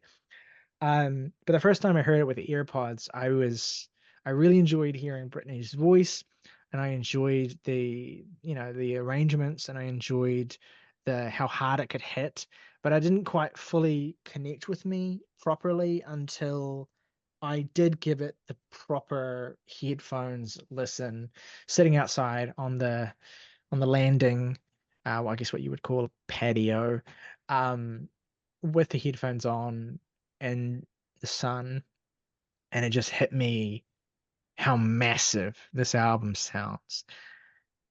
It doesn't quite, I don't love it as fully as I would like to, but I really responded to it on that last listen, especially just how heavily Britney is leaning into so many of the sort of modern funk and sort of neo soul styles that we've praised and talked about with artists such as Genesis Owusu, for instance, who I thought of multiple times while listening to this.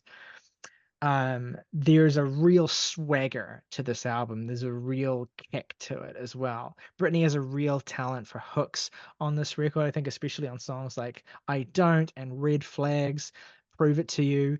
And I also was really taken with how immense the instrumentation could be at certain points as well. Like the song Another Day, for instance, that song is like it's apocalyptically heavy, and not heavy in the sense that it's Mhm. like, the weight of these few elements that are spread really wide. I just mean that it's a busy mix that's so clear and doesn't crumble under the weight of how many elements are in it, and it just really knocked me for six.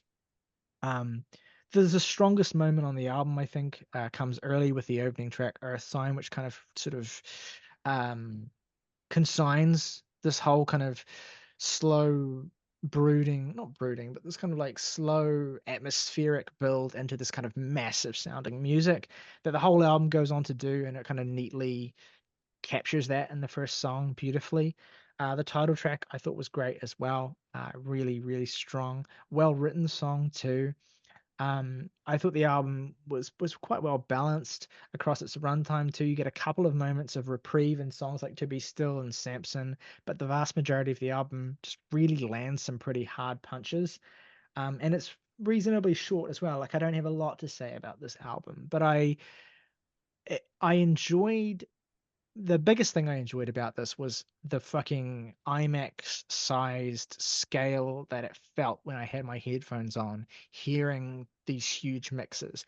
I think to some extent, the scope and the scale of these arrangements make up for the fact that it can be a bit of a samey album, and it could have maybe benefited from a little bit more variety in the ways that Brittany kind of approaches the style she's going for here. It doesn't have that sense of variety that someone like Genesis Owusu has, or even Young Fathers, who I also thought of their most recent album while listening to this. It's a similarly just sort of energetic and vivacious album. This is a little bit more uniform, I suppose. I don't want to say a negatively toned word because it's not a bad thing. It's just more of a kind of a ceiling, I suppose. What do you guys think of this? It's something that's been sort of driving me nuts this so far this year is that I've been hearing a lot of music that I feel like I should really like. Um, The Smiles Wall of Eyes, the other album we're reviewing today.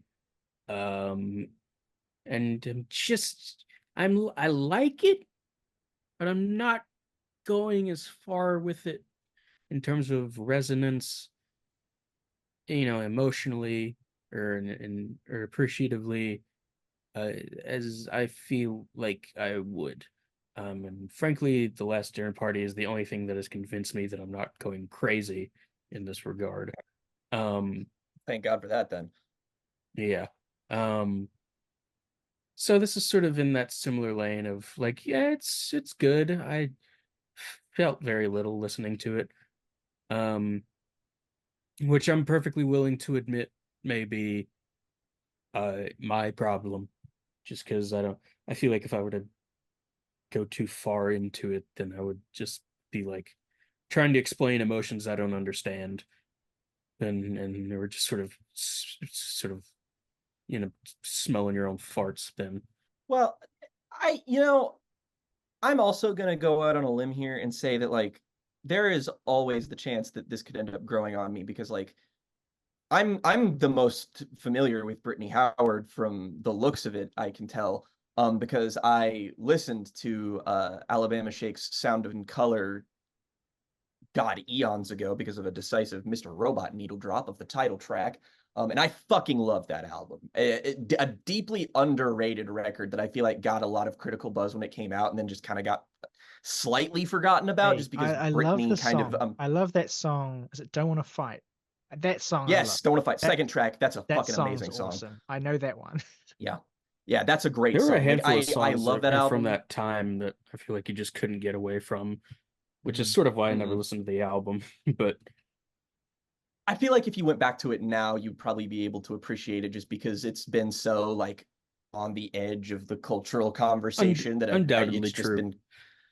And it's also like it's just such a lively, unique sound where they're blending so many different styles of, classic rock, blues, soul, psychedelic soul, all these things, but also with Alabama Shakes, that's a very dry production style on that, which is not exactly typical of a lot of the influences, at least in like modern music, I find. But that dryness achieves a kind of instrumental heft that makes that sound have a lot of weight. I listened to that album again this week to prepare for this, just because I wanted to, go back and rediscover it. Because I did listen to Jamie too, which is an album that is very different from this one, but I still broadly feel very similar about. And it's funny, Riley, that you say that this is too uniform. My complaint is that there's too much going on. I feel like that this album has so many ideas. Every single song here feels like it's pulling from different sort of inspirational sources. There are definitely a few overriding things that are present in every song, but to me, there is so much tonal diversity within these songs and so much genre diversity within these songs that I do have trouble having a leg to stand on. But I don't think that's not like the extent of my problems, because for the most part, I feel like Brittany and company pull off these sounds rather well, at least in like performance style. She's as compelling as she's ever been. Like Riley said, great voice. She's a really powerful lyricist, and when she wants to rev up the intensity a lot, she's got a voice that's like, it commands your attention. I mean, she's got a vocal presence that's not unlike the traditional soul music greats like Aretha Franklin. Like she will be remembered for her voice undoubtedly. And there's a lot of interesting production work on this album too. And I think that's probably where I get on the least with it, is that blasphemy, me talking shit on a Sean Everett produced album. I feel like this album it wants the warmth of the Alabama Shakes album that I really like, but it is so, I don't want to say overproduced, but I kind of feel like it's not overproduced in the sense of like, pop music being overproduced and like compressed and jammed a bunch of shit in there. But it does feel a bit overproduced in that I just feel like a lot of these tracks, particularly the ones that I like the most, are kind of the busiest.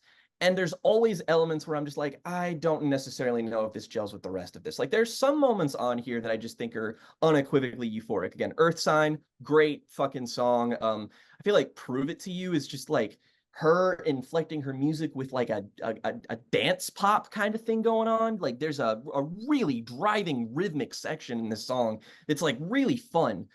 But the instrumental and the way it blends with the performances are very flat to me. There's not a lot of texture in these instrumentals. There's a lot of like, I feel like there's supposed to be a lot of warmth, but I also can't feel it. It feels elusive. It feels distant. And Brittany's a great writer, but she feels lost a bit, I guess, in some of these instrumentals. Like this is something that I really wanted to love a lot more than I did, just because it on paper has so many things that I would love to get along with.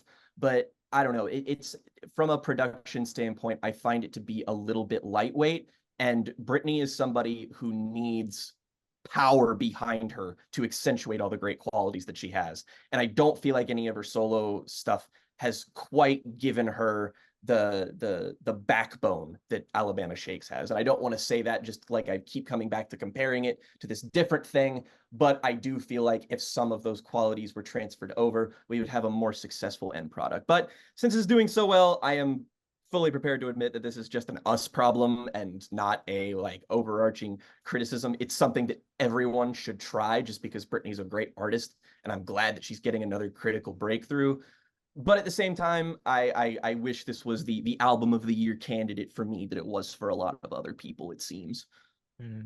I think those are fair criticisms. It's a record that I really enjoy for its sort of sensory and it's kind of the qualities of just like a really colorful and incandescent and just sort of vibrant musical experience it is. But I don't know how much of Brittany I find in it or how compelled I am. Brittany's obviously a great singer and she really can howl on some of these songs. She has a great voice, but it does feel like I'm not as drawn into her as a presence and as a songwriter as I would like to be. And maybe again that could just be a problem of myself, or maybe just needing to live with a record a little bit longer. But I do like it. I like it quite a bit, and I enjoyed it more listening to it this morning than I did before. So it's entirely possible that could keep trending upwards. But what I find interesting about your critique of, well, not critique necessarily, but just your sense with which you were maybe torn because, Sean Everett, who, didn't fully produce this because Brittany herself is credited as a producer, but kind of helped with realizing the vision. You can hear the way that he mixes music in this. And you were a bit torn because, you weren't as connecting with it as much as you would expect from someone like that. And that's almost kind of how I feel about this Chelsea Wolfe album, which I like a lot. but I am not as enthused about it as I should be for a Chelsea Wolfe album produced by the guy from TV on the Radio. Interesting point, actually, because TV on the Radio were a band I thought of a lot while listening to the Brittany Howard album, because there are moments on that record where she sings and she hits certain qualities that are very Tunde Adebimpe to me, the frontman of TV on the Radio, who, and then again, they're this band who fuse sort of funk tradition with really kind of eclectic and nerdy and mathy rock music and kind of package it all in a kind of pop format, right? And Dave Seatek's like the kind of grand architect of that. And so him teaming up with Chelsea Wolfe was kind of surprising, as we've talked about in the past. But I was looking forward to it. And the result, look, I'm not going to get into it because I want to let you go first on this one, Jake, because Chelsea Wolfe is Jake core. But I will preface by saying I really like this album. I am most excited about it as in terms of what it represents as a shift for Chelsea. Because to me, this is a record that sounds so distinct from previous records of hers. Obviously, it's recognizable as a Chelsea Wolfe album, but it has a different set of influences and a different sonic direction than most of the records I've heard from her before. And I think that's really cool. I think that that's really exciting. I am yeah, so I want to hang on that because it's a positive note, and I do feel really, really strongly that this new Chelsea Wolfe album is an exciting direction for her. It has some great songs on it as well, and I have some limitations with it, but I'll get to them. They're subservient to my positive thoughts on it. But Jake, I want to hear from you because you've been looking forward to this one, been hyping it up, the return of Chelsea.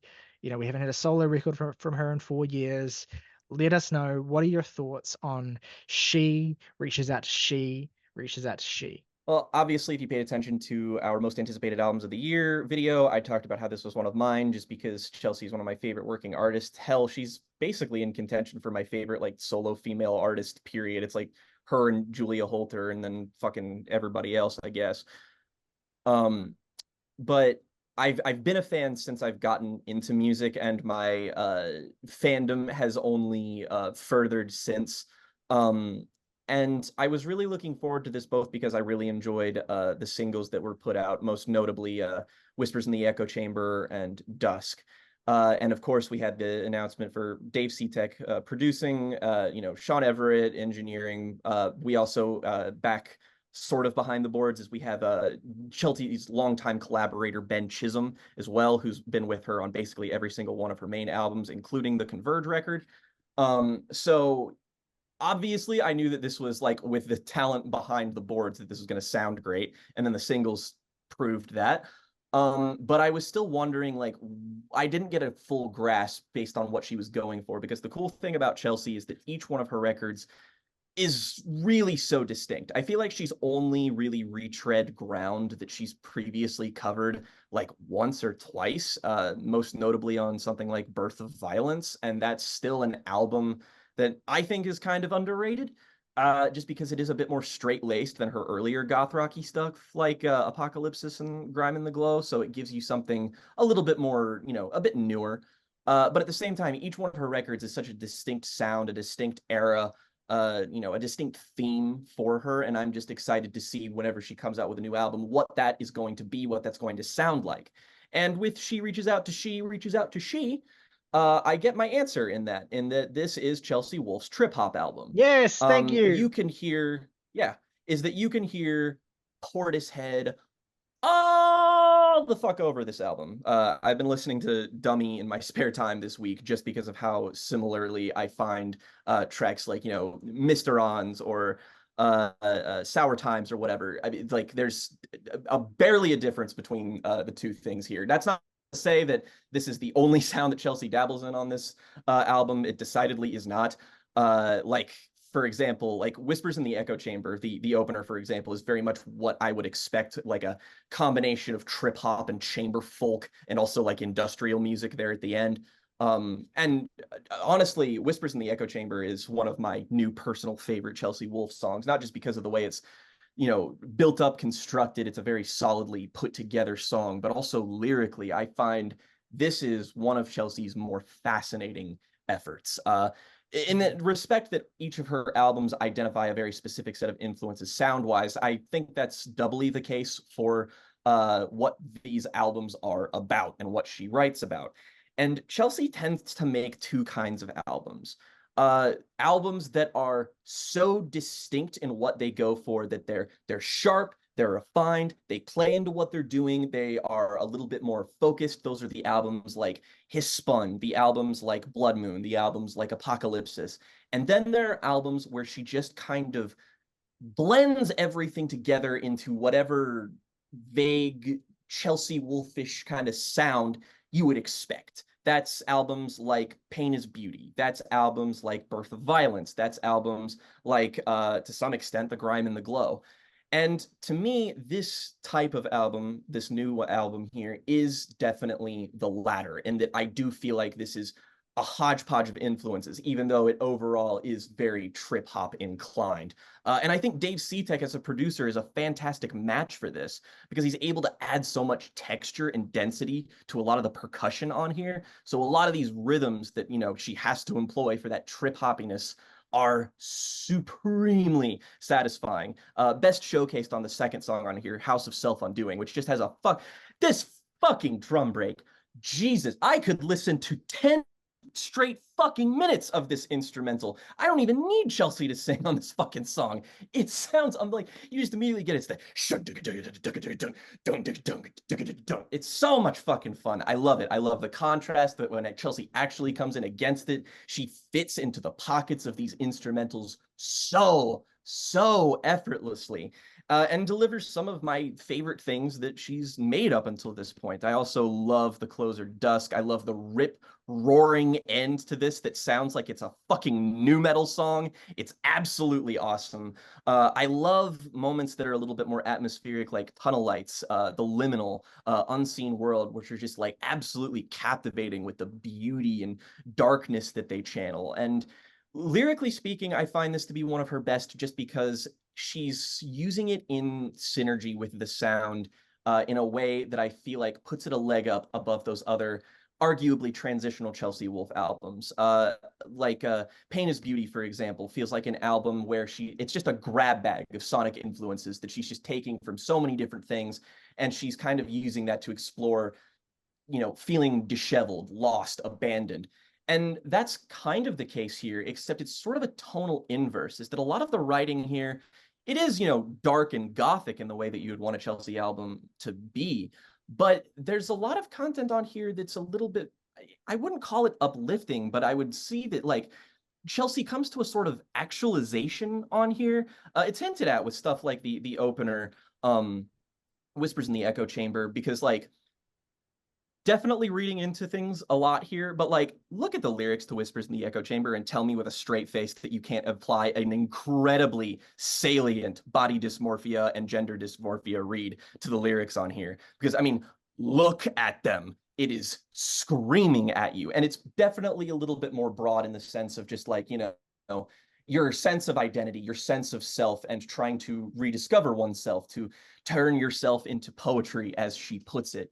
And this, her exploring this liminal, sort of space that she's found herself in as she's sort of put herself back together, there's a kind of triumphant tone to some of the material on here that I find both refreshing and like oddly comforting. There's a lot of this album that's just nice to bask in the glow of, I guess, between its more immediate moments. And yeah, I can certainly see why songs like Salt, for instance, could be particularly underwhelming, or Eyes Like Nightshade, which is probably my least favorite song, but even that's pretty like grown on me just within the flow of the record. It just feels like it's such an immaculately sequenced experience that any of the relatively less heavy hitters on here are enhanced by everything that's around them.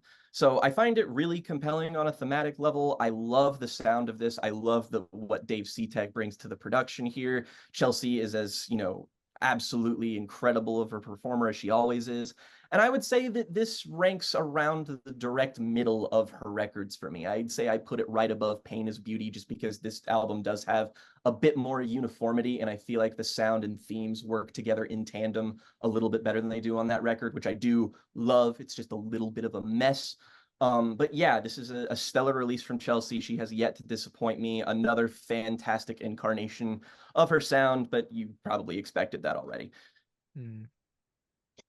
Yeah, what I will say is I was really taken with I think the first, I'd say the first half of this album I was really taken with.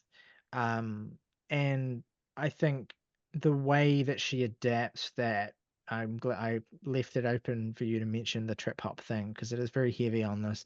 The way that she integrates that, I think, is really, really, it's really savvy. It's fitting for an artist like her as well. She has the right sort of sensibility to be able to kind of work that into the kind of music she typically makes. And what I mean by that is she has the ability to make kind of gothic trip hop make perfect sense. Yeah, and I also think the other thing that I'm most compelled by with this record is the writing. I agree with you. I think that Chelsea showcases, like, it's a Chelsea Wolfe album that doesn't make me want to fucking die when I hear it, because Yeah, there is a right. sense of triumph that comes through on this record. I think no more strongly lyrically than on the song Place in the Sun, which I found to be particularly Mhm. beautifully written.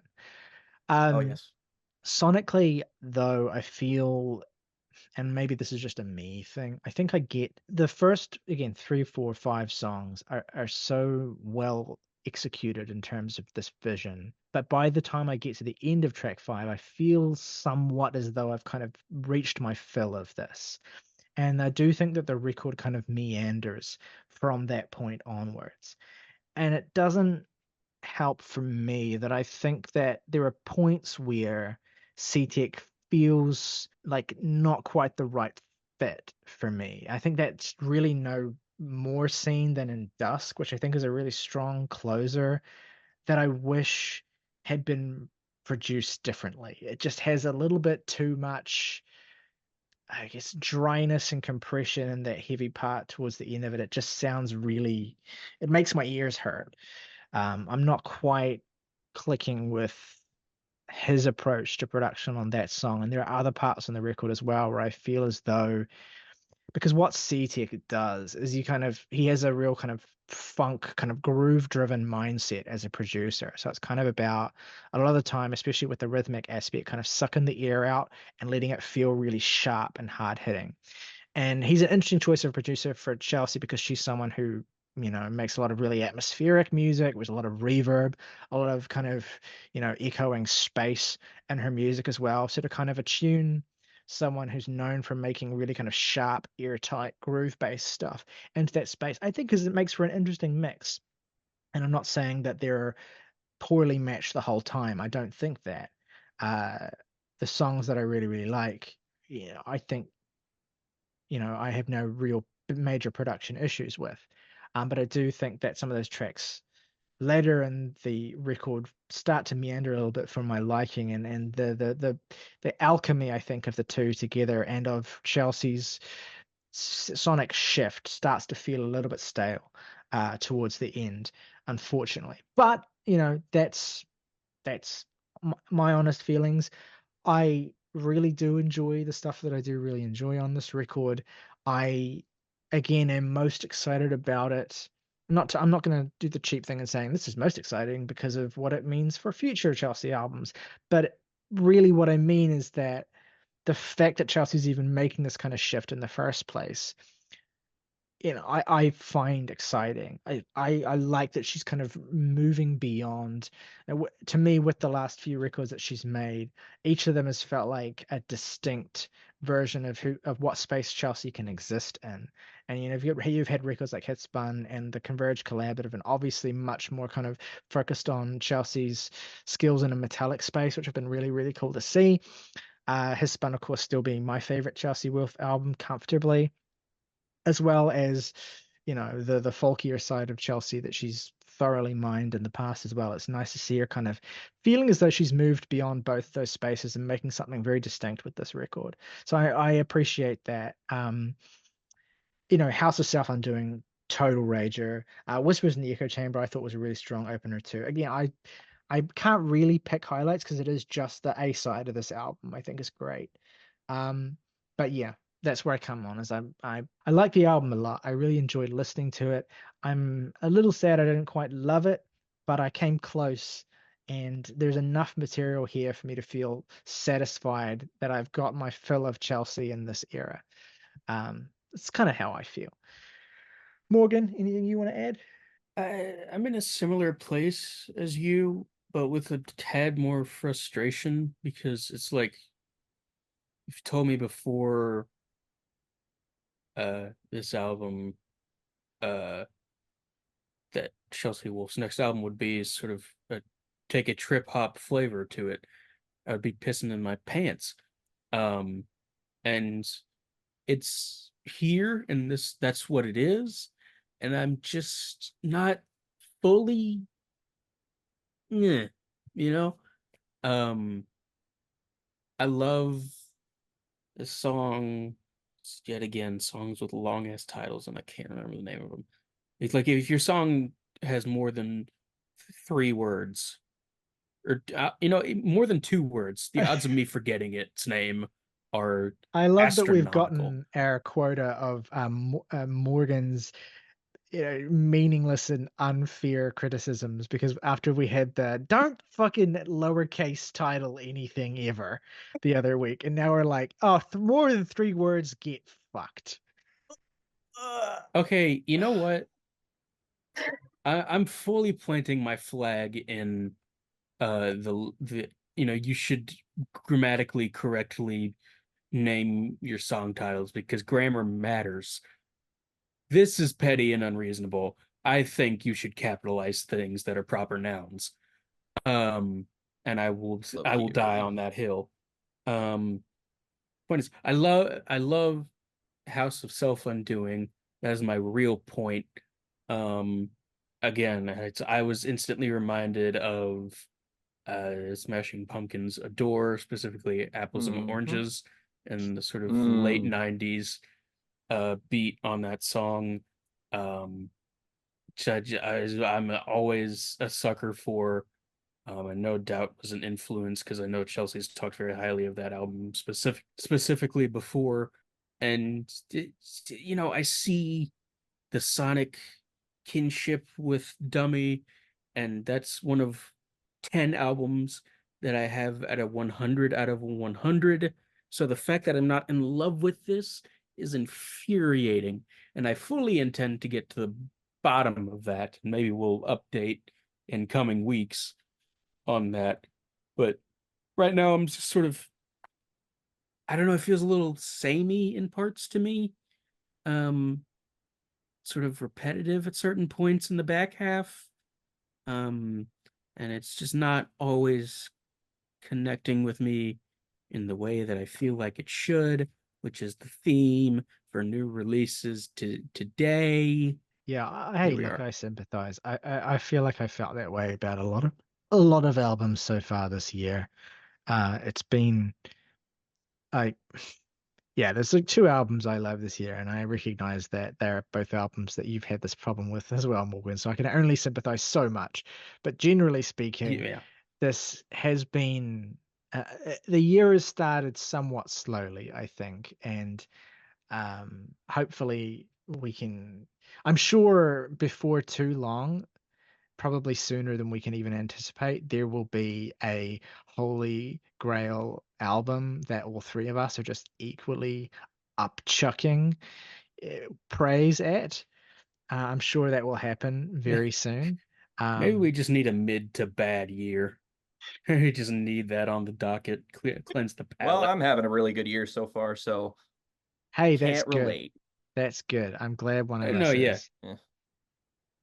Um, but Um, yes, uh, one thing I wanted to note about, I think, why the back half of the album, which seems to be the biggest point of contention here, works so well for me, is because I remember when this was announced, I remarked at how similar the title and album cover of this remind me of like PJ Harvey, and I mean, like, obviously, PJ Harvey is a big influence on Chelsea Wolfe. I mean, mhm. fucking look at them.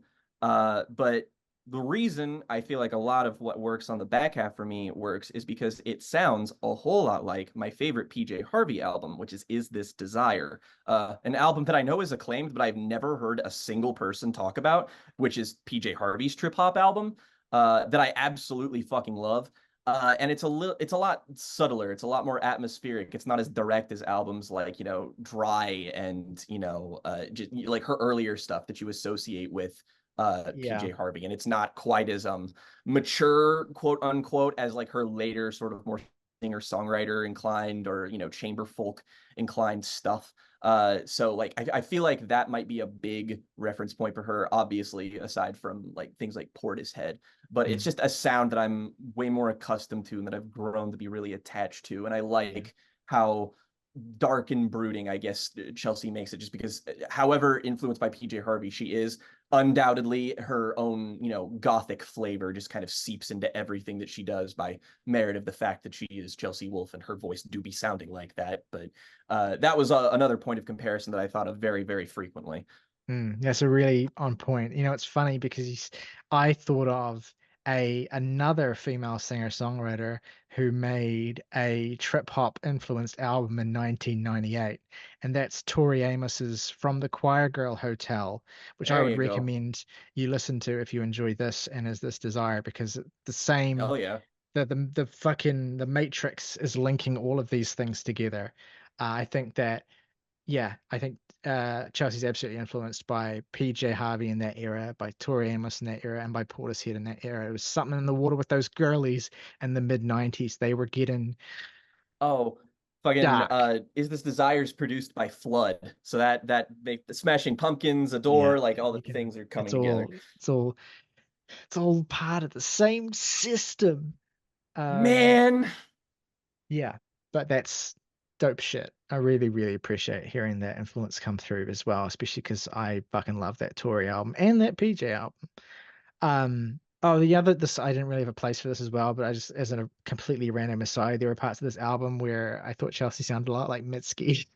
I didn't really want to mention that, but she has a not wrong. similar vocal quality, and yeah. So The double tracked whispery, whispers in the echo chamber. yeah, Can I just say that's one of my favorite Chelsea Wolfe tropes is that like almost without fail, like 80% of the songs on her albums, the first words she says are the title of the song. And sometimes it's like bizarrely funny to me just because it's so expected, and then bluntly it's just like bam. Just always like, oh, yeah. okay. It's like the lyrical equivalent of the Hitchcock cameo. It's like I've got to get the Yeah. title out of the way early, so you're not waiting for it, and I can do the rest of the song. Um, let's start off with a few new songs that have dropped that we want to shout out, want to talk about. By request of one of our regular commenters, shout out Aiden, we've been asked to acknowledge the Nicki Minaj Megan the Stallion beef. We're a little late on this. I mean, we're late on lots of Bear things because witness. our upload schedule dictates that a lot of the time we record things about a week before they end up going up. So, the zeitgeist moves quick, but it certainly felt as if there was some significance to both releases from these artists in January. Megan, first of all, with her song Hiss, a huge hit for her, which featured a a stealth diss to Nicki Minaj and her controversial family. I feel like just talking Her, about this, her cabal of sex offenders. I feel like Larry David must feel doing press rounds this week, where it's like he's got to pretend he enjoys this, And this is doing the punching process of Elmo. this, you know. And so this, like, me recounting or feeling the need to recount, the family history related to this Nicki Minaj, Megan Thee Stallion beef. This is my throttling Elmo moment. Like, this is what's bringing me to the brink. I'm not going there. Suffice it to say, Megan dissed Nicki. Nicki clapped back with a song called Bigfoot. I'm gonna fucking kill myself, man. I shouldn't be just feel 1,000 years old, don't The you? song is That's exactly how I famously feel hearing about terrible. it. If you've heard it, you'll know it's atrocious. Um, it's I'm so cynical. Like it's bad, but I'm like the whole point of it is just for clout and to keep the conversation going. So the fact that it's bad kind of feeds into that, maybe more than it would if it wasn't. So who cares? I feel like I'm a cynical part of a machine at this point in time. Jake, what are your thoughts on this particular uh yeah. Well, obviously we're having a repeat of the phenomenon that happened when Cardi B showed up and was, the challenger to the oft-held, incredibly misogynistic institution of the one female rapper that's allowed to be popular. And we had that weird thing where they beefed and then they got over it and then they beefed again and then Cardi didn't make any more music and then nobody talked about them anymore. And now we've moved on to Megan, which I guess only makes sense after, she and Cardi work together and have one of the biggest songs of the decade so far. So now we have them in a rivalry that's just like, part of me finds it very difficult to sort of get even a little bit on board, I guess, with the cultural assessment of Nicki Minaj, just because she was obviously like a groundbreaker and a trailblazer for a lot of things. Hell, I even I stealthily complimented her a couple of weeks ago in one of our episodes where I just happened to throw out a mention of something she would say or would do, and like her colorful performances and whatnot. And looking back on it, I just like this whole thing I find interesting just because yes, she's secured this place. She has this cultural cachet around her as a rapper, as a part of Young Money, all that kind of stuff. And yet like I guess this is just because this is a field that we don't particularly find ourselves, wading through all that often. But as people who are appreciators of the album format, I just kind of think it's funny that Nicki kind of throws around all of her weight and debatably doesn't even have a front to back good album under her belt. Like, she's coming off the heels of the sequel to her like really big album Pink Friday kind of flopping and everybody just sort of like thinking it was really bloated and underwhelming and just like her shtick is just old now, and she's clearly past her prime, and she's angry about it, and she's lashing out and trying to grapple onto whatever little bit of relevance she can with Yeah. Megan, who obviously fills the same kind of slot that she does as like a really technically gifted, very popular rapper who maybe isn't quite maybe an albums artist yet, although with Megan, it kind of remains to be seen. She's got one or two projects under her belt that I think you can call consistently pretty good, even though we didn't review her last album favorably, but that's a discussion for another time. But the thing I find interesting about all of this is that I want Megan to succeed where Nicki failed because I mean, you can go off on a lot of like moral personal failings and all of that, but like it feels like Nicki's undoing was kind of her own, it was kind of her own fault. Whereas I feel like Megan has the potential to do what she did to occupy that space and just be a more interesting artist. And I hope she picks that lane. And to that end, I hope she doesn't respond to anything. I hope she lets Nicki Minaj fall flat on her fucking face and keep embarrassing herself, drag her own name through the mud. I mean, like, what could she possibly say that her silence couldn't? Nicki Minaj is the only pop artist with actual shooters. Like, Yeah, like literally, they will take a gun and come to your house and kill you. You will die. yeah, Tory Lane's the biggest Nicki Minaj shooter of all time. My feelings on this, it's an obvious parallel, perhaps, but it feels Fuck like me, still it's dude. You can't appropriate. just move on like that. I can. The obvious parallel here, I feel it's Christ. appropriate, is with Nicki Minaj, is Kanye. The things you said about Mm-hmm. Nicki, the way that she sort of conducts herself, her relationship to her celebrity, her waning relevance, her obsessive cult devoted fan base. All of these things I think are kind of a parallel between these two artists as well. And, consistent with that being that despite once being great artists and, the obvious link between the two being that, Kanye essentially kick-started Nicki's career. But that aside, the the the obvious point of the fact that they're making some of the worst music they've ever made at this particular point in time. Their artistic output is dramatically suffering because they are becoming more isolated, surrounding themselves with less discerning people, and kind of just tunneling inward. So that's the thing that really hurts Nicki, I think, is that she's gone beyond making herself sort of unlikable in the sort of wrestling heel way and more towards this sort of like uncomfortable thing where each part of the beef that she initiates is not like a part of the sort of historical text for how beefs go. It's not playing into a kind of mold She's of gone beefs off before her. script. It's just like the actions of someone deeply unstable, you know what I mean? Who's keen to incite chaos and violence. Um, And Whereas probably has a little bit Megan's of a just out coke here problem. trying to do rat beef stuff traditionally, like trying to do that kind of thing that is a tried and true part of not even just rap, but just music beefs. There's the stuff that Megan said in her songs. She's rapping, she's writing clever, but she's using clever bits of wordplay and all of that sort of thing to, playfully dig and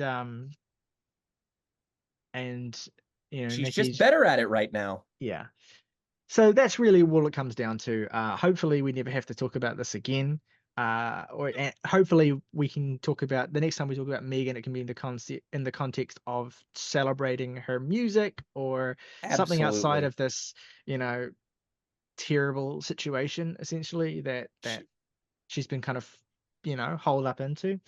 I think the good thing about this is that it throws Megan into a light that casts her as the unequivocal, good guy presence in this beef and is just, calling all of the things that make her unique and cool into the spotlight, and everybody's just kind of appreciating that more. Like, I don't think that new single of hers is fucking amazing, but I mean, like, this is like prime era Outcast compared to that like sloppy ass Kanye shit that Nicki threw together. So like Yeah. it's not even really much of a feud. It's really just Megan kind of crushing the competition to dust. Like, Yeah.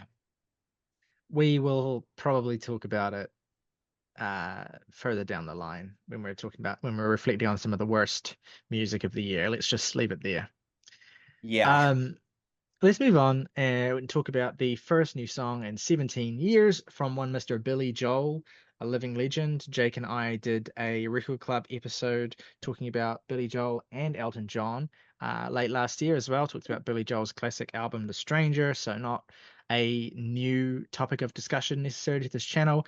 Great There's not much to episode. say about this Billy Joel song. I mean, it's really only newsworthy because it's the first new Billy Joel song in so long. I put it on and it was this amusing experience of basically hearing the world's most sort of indistinguishable Billy Joel type beat song that's ever existed. There's some charm to it, but also at the same time it kind of rubs me the wrong way because I'm not the biggest Billy Joel fan, and also it sort of leans so heavily into this kind of meta aspect of, yeah, I have been away for a really long time, but now I'm back. I'm turning the light on. I'm older. Welcome me back into the world, sort of thing. And it's like, this is not for me. I'm too young to appreciate this, and not even just that. Even if it weren't an issue of age, I don't have the level of connection. I haven't missed Billy Joel. So I'm happy for him.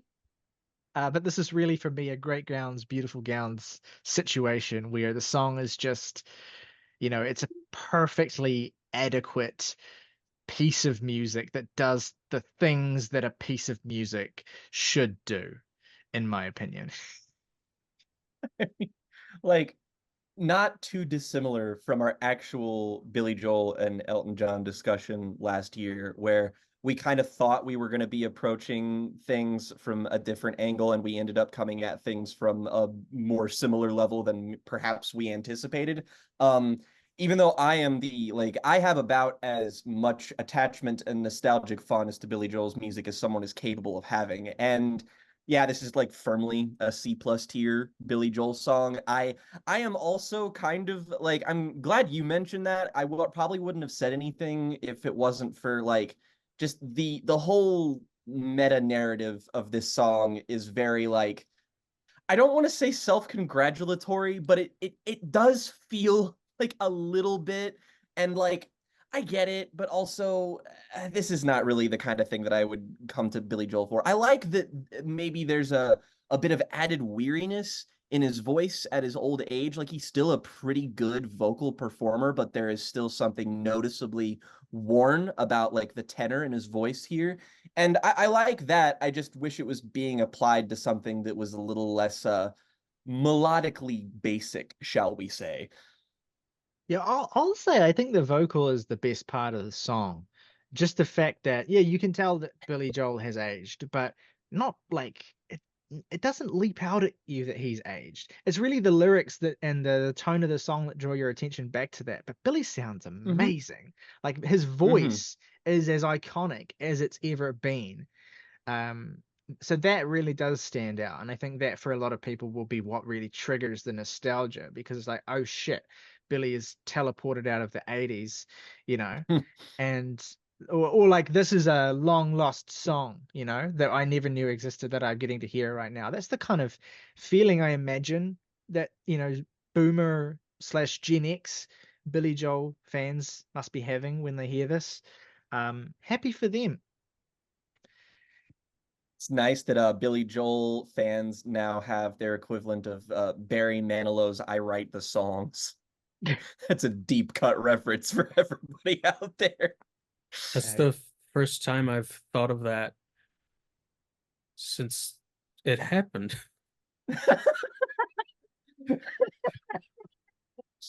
Yeah, look, in terms of late career resurgences, it's no Smokey Robinson's gasms. That's all I'll say.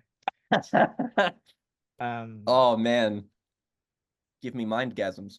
let's talk about there's a new release from legendary UK garage dubstep artist Burial is back with two new songs. They are called Dream Fear and Boy Sent from Above. I did not just forget that, despite the fact that I've listened to them 3 times today. Dream Fear, Boy Sent from Above. What's most noticeable about this? We've talked about Burial fairly consistently. We reviewed the legendary tunes compilation of EPs in the very first few months of the podcast. Jake and I did a video on that where we basically fawned over that release. One of my favorite compilation releases of all time, contains a number of multiple of my favorite EPs of all time, capturing Yep. this post-album period of Burial uh, between sort of like 2011, 2019, and the 2010s. And the evolution essentially kind of taking his music beyond the celebrated but fairly straightforward kind of bite-sized dubstep sort of sample-based place that it was on a legendary record like Untrue, into these kind of more sprawling realms of these 10 plus minute songs that evolve through multiple sections and then hit you with waves of gorgeous sound. Following that, Burials had a string of more drony, sort of ambient, beatless releases, I guess is what I'll call them. And a lot of fans have fallen off with that, understandably. Burial's most celebrated music, my favorite Burial release being 2012's Incredible Kindred EP. One of the most distinctive things about that is the kicking percussive element, just how kind of just utterly, addictive that is. And so to see Burial by and large forego that for a long period of time, understandably, it left a lot of people cold. I started coming around on this sort of new era of Burial in 2022 with the Anti-Dawn EP, which I know Jake, you were a huge fan of as well. We try to kind of give that EP some shine as well. That felt like the most, I guess I would say, structured release from Burial since the album era. And that's the thing, right, is what Burial does now. He doesn't really do structured releases anymore. That's just not really a thing he's interested in. He's interested in putting together songs and releasing them. And sometimes you'll get 2 of them. Sometimes you'll get 3 of them. Very occasionally, you'll get more than that. Sometimes, and the thing with Antidawn, right, is that, yeah, it was 5 songs. It's kind of just one 35-minute thing. It's hard to kind of really draw lines with Burial. It's kind of hard to talk about his music in the same way that we're typically used to talking about music, because he just doesn't adhere in those ways. You can't critique the structure of Burial, really. You just kind of have to decide whether you're feeling it. But what's most interesting about this new release, Dream Theater Boy Sent From Above, is that it's the first time, I would say, in several years for Burial where there's been a marked shift in the influences that he's channeling and the styles that he is, performing, exercising. It's still deeply rooted and embedded in the history of techno and house music, but it's a particular era of breakbeat based sort of early 90s house and techno music that I don't think I've ever heard Burial really lean into like this. Like, sure, the music of that era, which was also, it's worth mentioning, for house and techno music, that was an era of 12 inches and 7 inches, and it wasn't an album era. You know what I mean? That music didn't really come out in albums. It was gathered together in compilations a lot of the time. But because the music was purpose built for clubs, right? It was the single format. You give it to a DJ, the DJ spins it, the DJ puts mixes it, remixes it. It's for an environment. And Burial, I don't think he's been making music for that environment in a really long time. And I don't know that he's ever made songs, particularly the second song here, Boy Sent From Above, that channel this particular era of house music for me.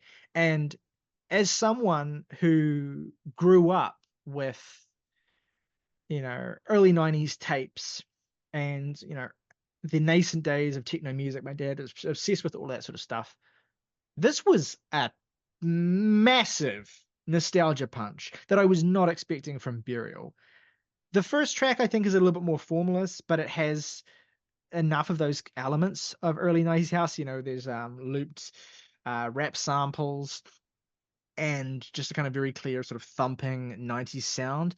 And then Boy Sent From Above kind of melds that with sort of the prettier, more radiant synths that you associate with Burial in his 2010s era, and then a fucking breakdown towards the end that's just legitimately probably the hardest shit that you'll ever hear on a Burial release. It's strange, and I kind of love it. I love it because it channels a set of influences that feels so appropriate for Burial, but also I've never heard him do this. It's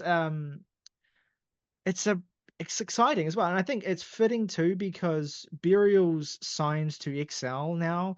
For the very longest time, Burial was not only a hyperdub signee, but the hyperdub signee, and XL is a major label as well. I must have missed the news about this, but I mean the XL logo is printed there on the cover of the release, and it is being distributed by XL as well. So that's kind of wild to me that Burial is putting music out on XL, and maybe that speaks to this shift. I don't know. It's a kind of a bizarre and confusing release from Burial. What's your take on it, Jake, as someone who's come in a little bit later and sort of been a bit more of a fan of Burial's sort of starry-eyed ambience? Yeah, somewhat notoriously, I'm a bit more into Burial's more esoteric stuff that people kind of a lot of people fell off with. I love the Tunes compilation, still probably my favorite release of his, but Anti-Dawn is also up there, and the Streetlands EP that was released in the same year, I also similarly love. But at the same time, I was like, as I enjoyed all of those, not even like progressively less or anything, I think they're some of my favorite things that he's made. I was like, how much longer can Burial sort of artistically sustain himself without switching things up? I feel like he's starting to paint himself into a corner. Like, even for me, I feel like maybe some sort of return to form that also coincides with something new would be refreshing, just because it has been such a long time since we have even approximated anything resembling something like Untrue, which is an album that I think probably lured in a lot of Burial's, initial fans and initial following, and has probably been somewhat disappointing since that release, just because everything has been so like not in that avenue particularly. Like, I know some people who are just like, yeah, I like half of the tunes compilation and the other half just doesn't do anything for me. And understandable, frankly. This is very, very like, this is music that I feel like is very personal, I guess. It's highly interpretable and depends on what kind of mood you're in and what kind of music you're looking for and what you're going to Burial for to begin with. And if you're going to Burial for something that makes you want to move a little bit more than anything he's made in some time, then honestly, yes, I think this was a welcome surprise, an interesting shift, and just like I was kind of dumbfounded, because I mean, I didn't have any precedent for this whatsoever. It's just like, okay, new to like split Burial single, let's listen to this shit. And I was like, oh my God, there's like a pulsating driving rhythm here. Like, the first track, it almost has like a free flowing progressive electronic feel, and as a result, I like a lot of the movements in the moment, but the way it strings itself together strikes me as just a little too unfocused for me to really say that the piece finds its footing. It's interesting and fun while I'm listening to it, but it doesn't leave that much of an impression on me. The second song, on the other hand, I'm honestly like much warmer on, Boy Sent From Above, just because it's got this like almost 90s like UK rave feel to Yeah. it. Like, the synths on here are like so colossal sounding and like fast and almost like breakbeat-esque. Like, there were times where I thought about Square Pusher, for instance, when listening to this second track here, or even Aphex Twin to some extent. So I'm a little bit more of a fan of that, just because I feel like it builds and segues in and out of itself a little bit more satisfyingly. But I don't have as deep running of an attachment to this sound as you do, so I feel like it might be something that, like, as Burial unearths, see what it did there, this new element of their sound, I might just need to get more on board with it, just because I'm not as like, into deep with this kind of stuff. But I mean, like, I'm very interested to see where it goes, whether or not like his next couple things will resemble this. Maybe we'll get a tunes compilation in the next 7 years where every single song sounds something like this, and it's just a 2 hour long rave compilation. That sounds dope as hell. So I'm not like as head over heels in love with this as I would like to be, but I am no less intrigued to see the new direction that Burial is casting forth, shall we say. Yeah, it has the feel of a DJ mix more than anything else. And it's just the kind of thing that you don't really get much, you don't really hear much anymore. Yeah. I will say that ever since I first heard it, I've had that sample on Dream Fear that like back from the dead, fucked up in the head, back from the dead, fucked up in the head. Which is like that one's good. Did you catch the lightsaber sound effect? Because that one I was just like, whoa, hold on. Yes, Wait I a think minute. I know what you mean. It's also just so weird to hear a sample on a Burial song that has a curse word in it. It just feels like wrong Mm-hmm. for him. I mean, 'Cause especially when it Burial's starts out the way it does, where like, because it starts off with that like kind of producer taggy kind of beginning that makes you feel like you're gonna get an ambient Burial release, where it's just like yeah, the mysterious pitched up vocals and like some clattering metallic sounds, and you're just like, oh, okay, this is Burial, and then it's just like, nope, yeah. fuck you. Yeah, you get a lot of typical very familiar burial signifiers and like little samples and things that he does across this. So it's unmistakably him, but the things that he does to vary from the template, and especially the absolute bring the house down final section of Boy Sent From Above, like completely floored me. Um Oh yeah. so yeah, really, really it's nice to have New Burial, and it's especially nice to have New Burial that's noteworthy in a way that's like, okay, we can talk about this because it's different from what Burial has done recently. Exactly. All right, so those are some songs we wanted to shout out. I want to talk about some albums now. We'll just very briefly run through these because we have got a main feature ahead of us that we're going to spend a bit of time on. I want to just briefly hear from you, Jake, on this new album from, I believe, doom metal band Slift. They're a band that you've written for quite hard in the past. What do we need to know about the band, and what about this new album specifically, which is the follow-up to an album you quite highly praised a couple of years back? I wouldn't quite call them a doom metal band, but they don't not have elements of doom metal in them. I'd say that this French band is a bit more in the avenue of heavy psych, stoner metal, and space rock. If I had to nail it down genre-wise. Like for example, it's like imagine a more rough acoustically recorded version of the second King Gizzard album that we got last year, and that's more or less what you're dealing with when it comes to Slift. But these guys, as Riley mentioned, released an album called Uman in 2020 that made it onto my best albums of the year list, and still I think one of the most colossal releases of this decade so far. A combination of sort of space rock, heavy psych, and kind of acidy, garagey stuff, but also some slower moments that infused stuff like krautrock into the mix. And honestly, this is an album that like more than holds up from when I first heard it. It's an immaculately produced, incredibly big sounding sort of space opera-esque album where, you know, all of these songs are just these monolithic movements where everything just sounds bigger than it ever fucking has. It's just the ideal sort of space rock experience, in my opinion. But Slift aren't a huge band. Uman was kind of their breakthrough album. So I was anticipating the follow-up to it pretty intensely just because I've been following their like smaller, more interstitial releases. But now we have Ilion, the second album from this band. And this, I mean, from the outside looking in, this very much looks like you're going to be getting more of what you got before. And to some extent, that is definitely true. With Ilion, you have another 80-minute long huge space rock epic. This one, on the other hand, though, does diverge in a couple different ways.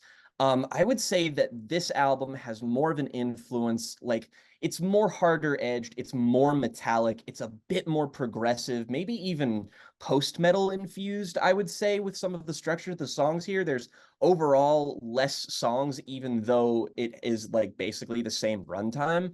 And in that, it decides to be a little bit more adventurous on occasion with its song structures.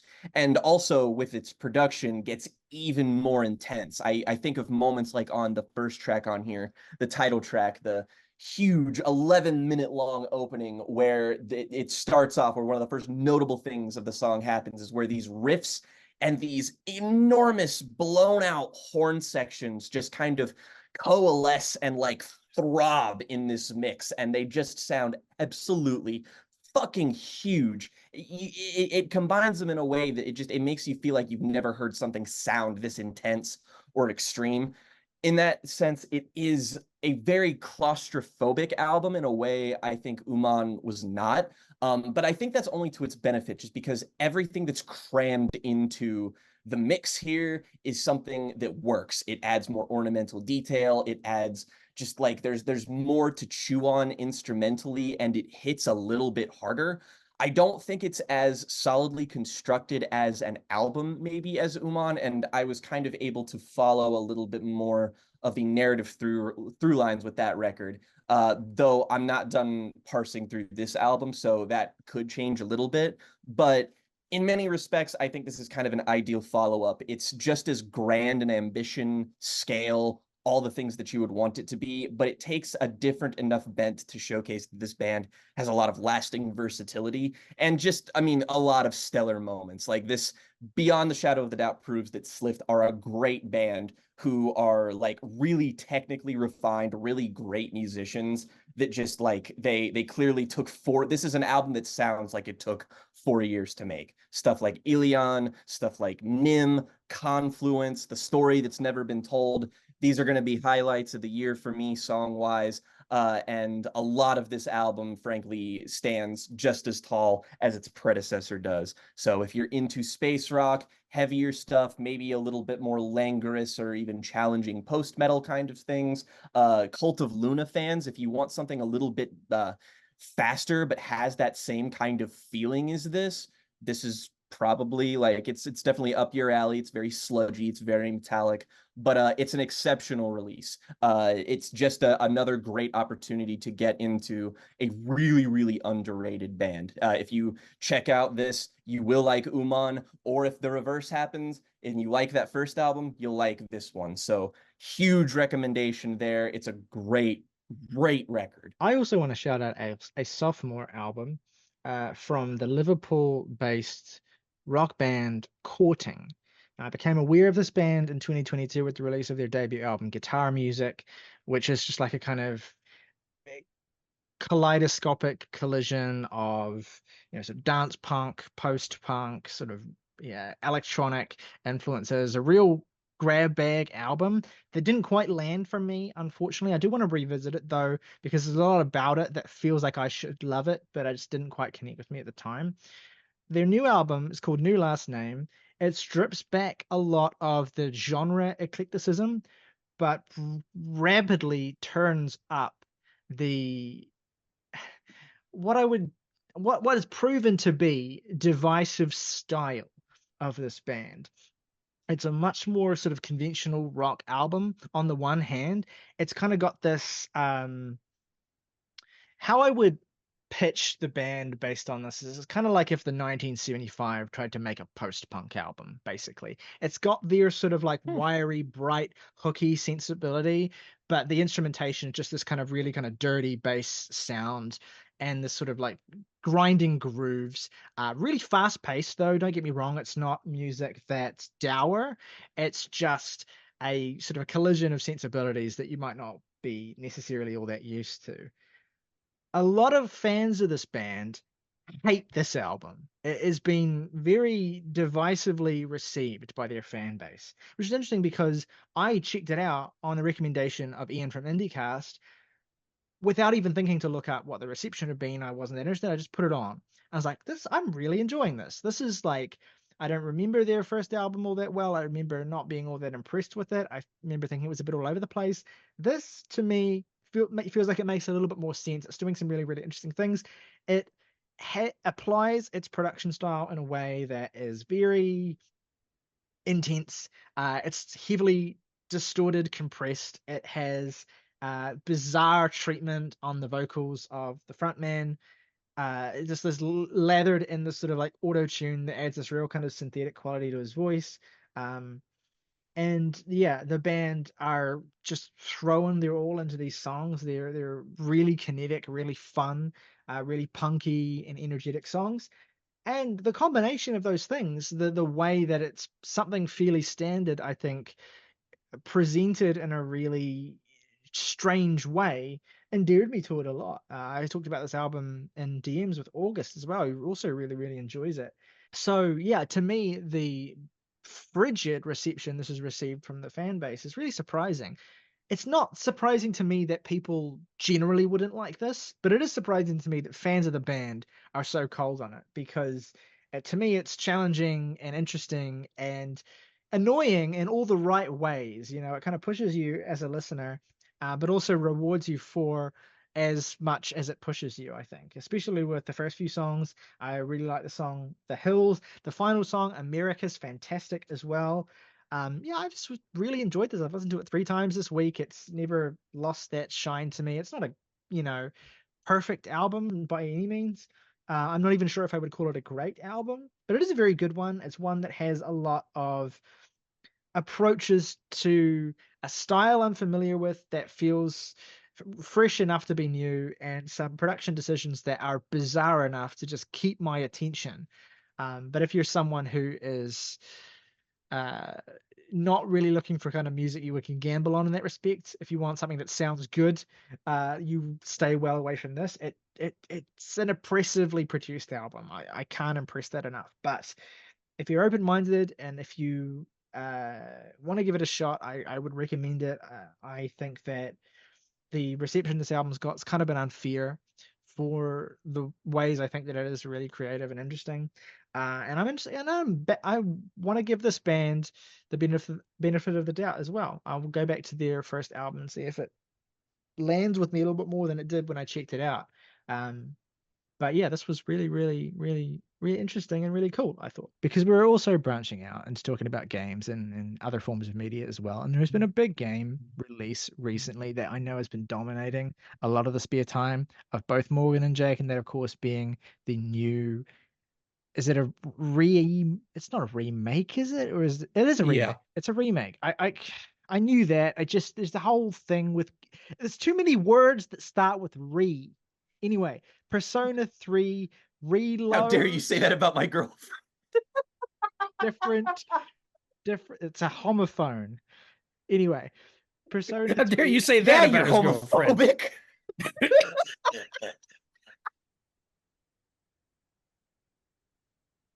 Persona 3 Reload has released, and Jake and Morgan, I know you've been playing it. I know you've thought. I know that in previous videos on this channel you've spoken about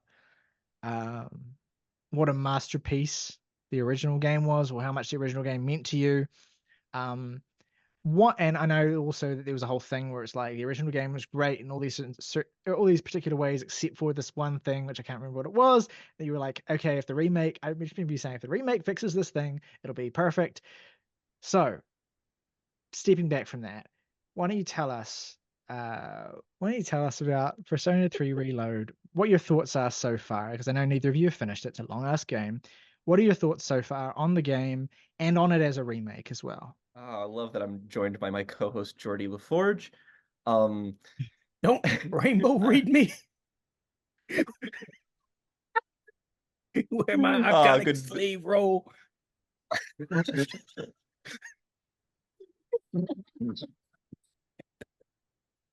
I'm LeVar Burton. I'm LeVar Burton. I wish it were LeVar Burton. R.I.P. Miss you, Lance. Lance Reddick. Miss you, dude. Persona 3. You need a new desk. That's Persona 3 I was trying to think of the other Reload. thing he says. Anyway, sorry. It's okay, I didn't get started. I didn't remember what he said either. Fuck me. Okay, we've talked about our anticipation with Persona 3 Reload since, gosh, middle of last year, probably, when it was more formally announced. And then we talked about it again. We talked about some of our favorite video game soundtracks because Morgan and I have a particular affinity for the Persona franchise, even though long time ago, way back when, I remember there was a bit of a bar for entry for trying to get Morgan into the Persona games because you had such a high aversion to anything anime related when we met that you were just like, no. And to think how far we've come since then. I've ruined your life is what I'm saying. I still haven't seen Neon Genesis Evangelion. Yeah, you wouldn't like it. But I watched like half of it. It's not good. No one is ever safe from Ava slander on this channel. So the Persona franchise is, funnily enough, not technically a main franchise of games. It's actually a spin-off of the series of games Shin Megami Tensei, which are a more like a really technical series of JRPGs that were, way more popular in Japan than they ever were here, but they kind of started breaking through in the West, in the late 90s, early 2000s. And then Persona came through as being a little bit more of an accessible version of the Shin Megami Tensei formula, and that sort You know, of by the allowed it third to sort entry. of break through. Yeah, exactly. The first two Persona games aren't as highly remembered just because they are a little bit more arcane in their development sensibilities, even though I do think that both of those are good games, even though if you tried to pick up the original Persona today, you would probably find it phenomenally frustrating. But Persona 3 is kind of where most people get on board, and it has technically had a remake port of sorts in the form of Persona 3 Portable, which is how most people, myself, I think, that are a little bit Sora. We're just crossing over all the things today. Um, but that's how most people, I think, who are like right at our age, sort of like Zoomer like age, have experienced that game. And while it is a good experience to have, I think it's undeniably like a lesser experience than the original game, even though I would argue that some of the streamlined elements of Persona 3 Portable make it easier to pick up and play. So the It's idea of a certainly the one that I remake would recommend to somebody. Yes, exactly. Like if somebody asked me what is the more complete experience, I might tell them the original, but if like just for the sake of accessibility, I would tell them Persona 3 Portable is completely like you're not going to lose anything substantial in the transference of that experience. But the idea of taking the original game and updating it with modern sensibilities and potentially changing the mechanics around a little bit, very tantalizing just because people like Morgan and myself, we love Persona 3, 4, and 5, and particularly 3, but the gap in quality in terms of the actual gameplay mechanics, or not even quality, just like streamlined, like the accessibility of it, the way that everything flows together, the gap between that and Persona 5 is so wide at this point that it becomes genuinely difficult to revisit an older game like that. So basically the prospect here is Persona 3 with Persona 5's graphics and gameplay. And while that is somewhat of a simplification of what's going on here, that is more or less what we have gotten. I'm about 20 something hours into the game. I think Morgan, you said you were what, 30 something? You're 30 something, definitely yeah. further. You had a bit of a jump on me there, so you've got more time into it than I, but I feel like we both have played enough of it to speak on it enough.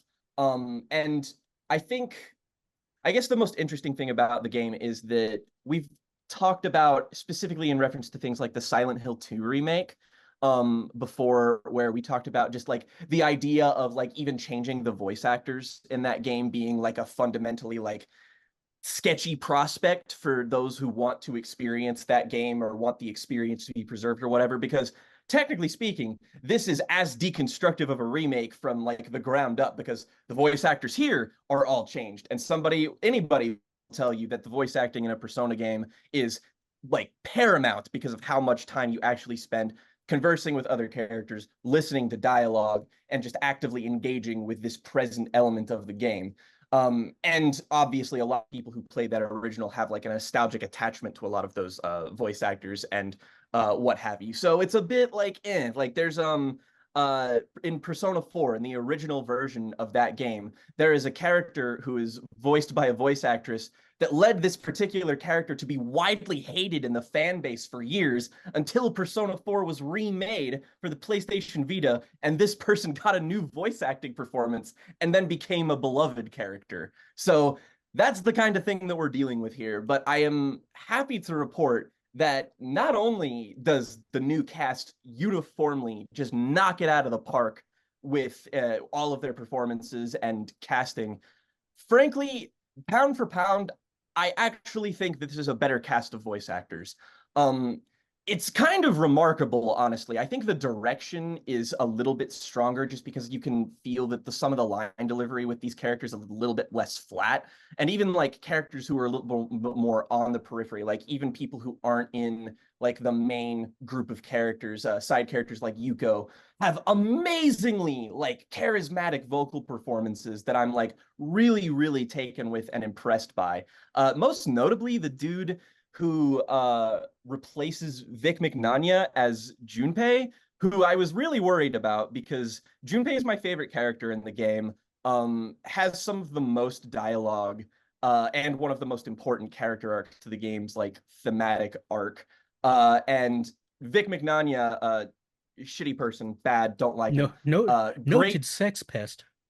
Yes, noted horrible human being. That said, Vic Mignogna is one of those guys who has like an unmistakable voice. Voice of Edward Elric from Full Metal Alchemist, incredibly prolific voice actor. Guy has a very screaming like singular, this. as well as that. And if you're attached to that kind of thing, it could be difficult to like find it just might be difficult to adjust. Dude who replaces him comes in and does a pitch perfect Edward Elric impression. Like 1-to-1, this guy is fucking flawless. And also just kind of like brings a little bit more of the sauce with the emoting, frankly. So that aspect of the game, I personally couldn't be more pleased with. So like in terms of the elements that like, and obviously like the graphics, the fidelity of like everything and like the way it looks, it's updated for consoles and it looks really fucking nice. I think the only other like big like change wise, I guess, is that the soundtrack is also rearranged. And I will admit, this is the biggest stumbling block for me, just because I talked about how much I love those soundtracks, how used to them I am. The soundtrack is rearranged, but it is mostly the same. But there are key differences, like there's no like I don't know if it's like a talk box or like just a vocal filter that's in like the Iwa Todai Dorm theme, but it makes the main singer's voice super deep in the original. The fucking like that fucking dude. That is not those vocal effects are not on the soundtrack basically at all, I don't think, which is weird to adjust to, but the fundamental strengths of the compositions are still there, so I'm not really all that torn up about it personally. Do you have any particular aesthetic complaints or observations with the game, Morgan? As far as I'll just comment on the soundtrack before I forget my point. I would love to see an option that the Resident Evil 3 2, 3, and 4 options have, which is you can pay like $3 to $5 for a pack that lets you replace the music in game with the music from the original. And like, I will That's give you cool. $5. I will give you $5 for that, Atlas. I'm just saying. Yes. Because I largely like the new compositions and rearrangements and remixes and so on and so forth. But I want my old ones. Give me them back. The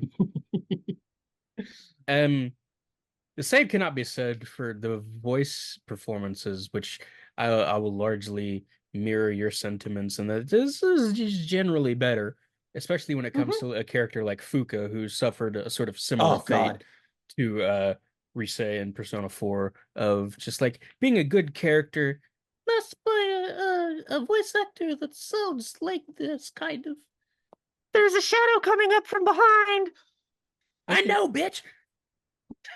I'm right there. You got Pee-wee in this game. Yes. I don't know how they did it, but they somehow made Mitsuru's voice actor sound like sultrier, and I'm a fan of that. It makes me want to die in like the fun way that you die. I got to that fucking line the other night where she's just like, do I have to exterminate you? And like just sat on the couch and just like turned and was like, oh, madam. Ma'am. Madam. Also another improvement is Ikutsuki, who in the original I was never able to take seriously for a single second with his voice actor. I still can't with that fucking guy. And the whole thing is that you can't with him. But like, I don't know, it's weird because for something that I was so excited for, I weirdly have very little to say about it because it was exactly what I wanted. It was like, yes, this is what I ordered to a T, basically. It absolutely is that, but the biggest improvement, I think, because this is what we wanted. We said this verbatim, is that basically the game itself, the gameplay loop should remain unchanged. Locations, all that kind of deal. Don't switch up the cycle, because like for those of you who don't know, Persona's a game where it always involved, there are always like there's not like ties between games necessarily, but there's always an overarching theme of like you're a high school student, you have to live and participate in high school, you have to go to class, go to lunch, participate in extracurricular activities, maintain relationships with your friends and all that junk, and also you are somehow a part of a secret club that is involved in supernatural shenanigans, mysteries of some kind. And in Persona 3, you are basically a part of a secret organization spearheaded by this corporation that's doing like secret technological research into weird extra dimensional shit, where you essentially have to fight monsters every night so that Tokyo doesn't get overrun by a bunch of crazy shit happening. And you and your friends go, you know, every night, every other night, however you want to participate or choose to play the game. Sometimes you can just be a normal school student for 2 weeks out of a given monthly cycle, and then you will grind in Tartarus for a straight week because you were a piece of shit who waited until the last minute. There's a lot of choice involved, a lot of player choice in like how you do everything, which is I think one of the main draws, and all of that is preserved. But the actual dungeon crawling in Tartarus, the main dungeon of the game, is the thing I wanted to be the most changed, not only because I think it is the most kind of standard and unexceptional part of the original, but also there's just a template there for something that could really work. And I think that anybody will tell you that one of the coolest things about Persona 5 is that each of that game's dungeons are really specifically designed, like, I mean, borderline Zelda dungeons, and how they each kind of have a central conceit or gimmick that makes traversing them a little bit more unique. Like, they just make the level design way more interesting to keep coming back to. And Tartarus in the original game is just this, like, 180 floor dungeon that barely changes over the course of traversing it, frankly, with the same music and an enemy variety that changes often, but not often enough to keep things fresh, really. And here we get Tartarus preserved, but with a facelift, I guess. Visually speaking, thank God. Thank God they gave this fucking thing a makeover. Because like the first round of floors in the dungeon look very much how I would expect a Persona 3 remake to look, is that like the aesthetics are updated, it looks cool, but it does, like, if this is what I'm going to be looking at for the rest of the game, it might get a little tiresome. And then I got to the next area, and the entire way you traverse the layout is different. Instead of being angular, it's way more like rounded, and like all of the textures are different, and all of the like the treasure room designs are different, and they stick more shit in there. There's like this new game mechanic that involves collecting these things called Twilight fragments that basically make going through anywhere, you just kind of want to search it head to toe so that you can get these little things to open these additional treasure chests in the dungeon crawling aspect of the game.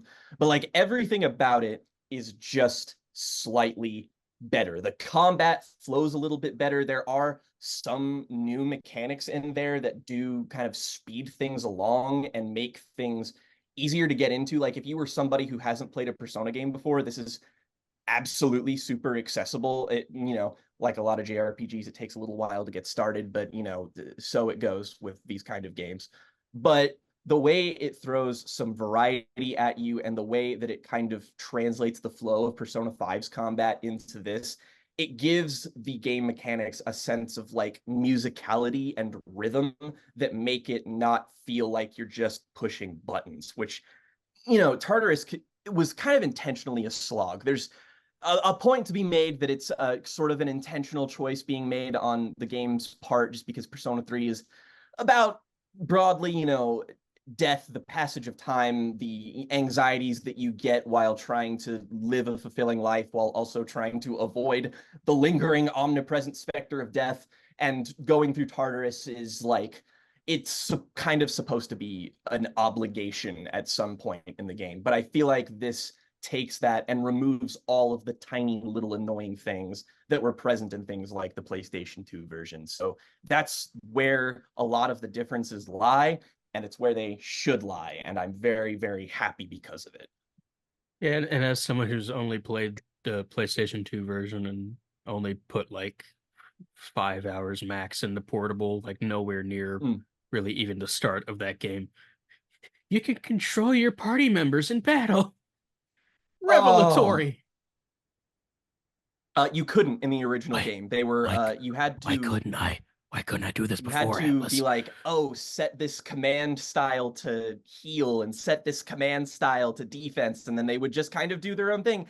And I hate that. Like, I'm somebody when I This is a play truly JRPGs, I baffling need to decision. be I need to be in control of everything. And when you have a combat system that is so preoccupied with like chaining attacks together as Persona, I need that. Like, it's not a question. You just that's a bad design choice if you don't make that optional. And thankfully that is still the case here. It is not like you don't even have to change the default setting like you do in Persona 3 Portable, which starts you out as like everybody else is controlled with AI. But oh, thank God. No. Yeah. All It's a truly like insane decision because that was you could control all your party members in Final Fantasy 1. One, Like the first one. why did you remove this? You What could is do that in Dragon Quest, which was before that. Yeah. Like why did you remove this? I don't get it. I don't understand. Yeah, I have basically the best way I can put this for Persona 3 fans who might even still be on the fence or whatever. The best way I can put this, they have not made a change that I wholly dislike yet. They haven't done like even the music, which is a little weird, is still just like these are like 90% similar to the original things. And I realize that the 10% is really it's more my thing.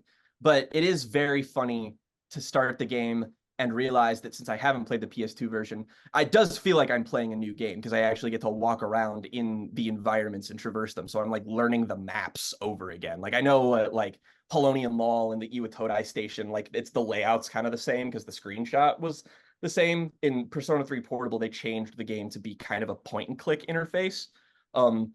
Which I don't mind on a portable thing, but I want to experience the console bigger breadth version. And if you're interested at all, I highly recommend it. It's very accessible and it's probably different enough from a lot of Western RPGs. If you play a lot of those, that you might find it deeply refreshing if you aren't already deeply entrenched in that kind of stuff. It's a game that's ends up being it's like a really fun kind of like it opens being very like bright. All the music is like really unusual, really inflected with things like hip hop and funk and all that stuff, and it's really like, whoa, this is so much different than I'm used to. Like it's a RPG in a modern setting, and I'm participating in these school events and stuff, and the soundtrack is fucking bumping. And then it's just the darkest fucking story. It's a story that makes you feel like fucking garbage. It's just, oh man, it's a rough turn narratively speaking. Sounds like I would love to let it ruin my life as well. It's a good game to start with. I love it a lot. It's also probably the biggest inspiration on everything I've ever written in my life so far. So if that's the kind of sensibilities you're attuned to, congratulations. Here you go. All right, let's move into some music now, and we're going to talk about new music. We're going to talk about some new records. But first of all, I want to acknowledge a couple of album anniversaries. A couple of major albums for me personally, one of which I know is major for all three of us, that turned 10 very recently. The first one I want to talk about has, let's just say, somewhat of a more complicated legacy, and that is the Sun Kill Moon album Benji. I remember hearing this album the day it came out. I remember listening to the songs that were released from this album prior to the album release itself. This this was I had never heard of Sun Kill Moon prior to the lead up to this album, but the buzz surrounding this record as it approached and then throughout the rest of 2014 was just unbelievable. If you were, the kind of person who paid attention to, music criticism and music journalism, this was one of the most talked about albums of 2014. It is an absolutely devastating record. It is a record in which Mark Kozelek very frankly and poetically and beautifully and sometimes dryly, but never in a way that those things contradict one another, talks about the experience of losing various people in his life, coming to terms with what death is as he grew up, and also more broadly coming of age in general. It's one of my favorite records about growing up and about learning that the pain and anxiety and difficulty that you feel when you're a teenager, the fear of the adult world, never really goes away, but you do get better at living with it. I'm getting incredibly heavy here very quickly, but that is just the kind of album that Benji is. I shed a lot of tears listening to this album when it came out, and throughout that year, it came out the year that I turned 17. So it was just one of those albums that was there at a very particular time, came at a very particular time in my life to just nail me to the floor. And it's a record, to its credit, that I think carries a weight and a power where it can have that impact, regardless of when you approach it and what context you approach it in. But it was kind of at the time of its release, it was kind of it was so hyped. It was so praised and lauded that it almost became alienating for a lot of people. And there was almost a certain level of backlash towards it. And one of the things that's interesting about its narrative is that the person who who backlashed against it the strongest was its own creator, Mark Kozelek, who was so uncomfortable with the level of praise that the album was receiving that he basically set out to assassinate his entire career in the wake of that album. The press tours, every interview with him in the wake of this record, the shit that he got up to, everything it was almost as if, I'm not saying he did all this intentionally to assassinate his character, but it played that way. The other most critically revered album of 2014. And they're both Q1 2014 albums. And if you were paying attention to Pitchfork and music criticism in general, they were inescapable at that time. The other one was Lost in the Dream by The War on Drugs. And so, of course, Mark Kozelek, being one of those two figures who was, at the center of the critical darling spotlight at that point in time, took it upon himself to engage in a beef with the War on Drugs, related to them appearing at a festival at the same time, and the War on Drugs show, like the sound of their show bleeding across and making it hard for him to play. This is all I don't even know why I'm bringing this up. It's just one of the things that I remember the strongest, because Mark Kozelek wrote a whole diss song against the War on Drugs called War on Drugs, Suck My Cock. And he basically, it was just a crazy time, right? If you aren't familiar with any of this stuff, immerse yourself in it. It's insane. But all of it came back to Benji. And I bring all this stuff up because really it feels like increasingly rare that we get an album like this outside of the pop world, although it's even rare in there now. But in general, it seems rare to me that we get an album like this that becomes a whole narrative throughout the year.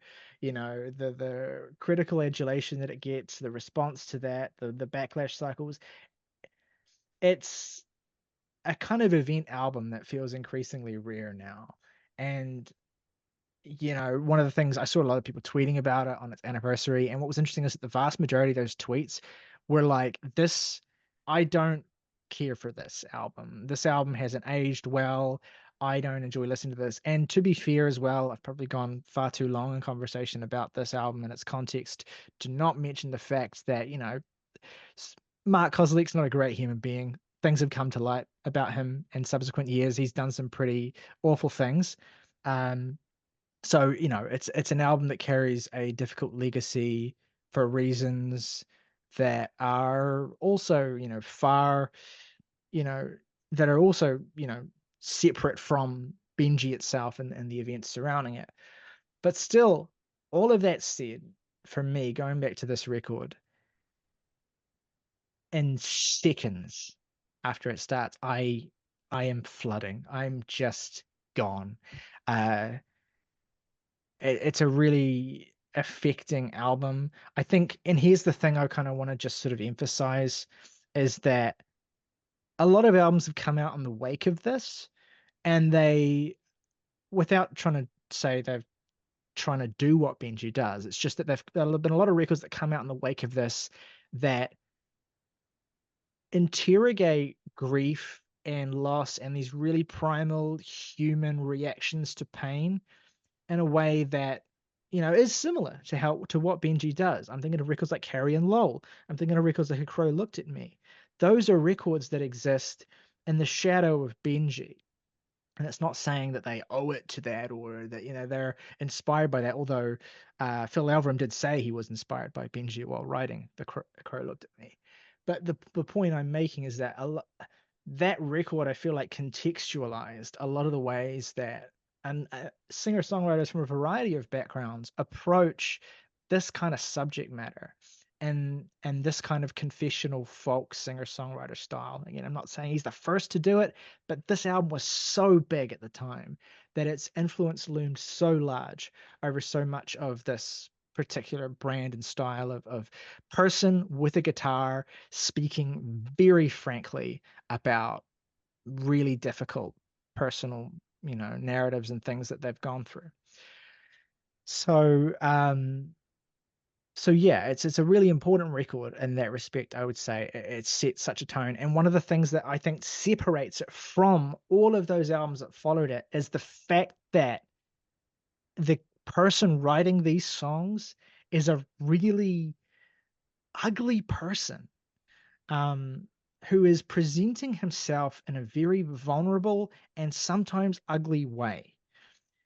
It adds another dimension to the album. It adds a certain level of depth to the album where it's like, this is a person who you don't have to like, and he's not trying to make you like him, but he's being very honest and empathetic and truthful and uncompromising about his feelings, his grief, his loss, all these sorts of things surrounding these experiences, and also more broadly growing up and losing people as time goes by.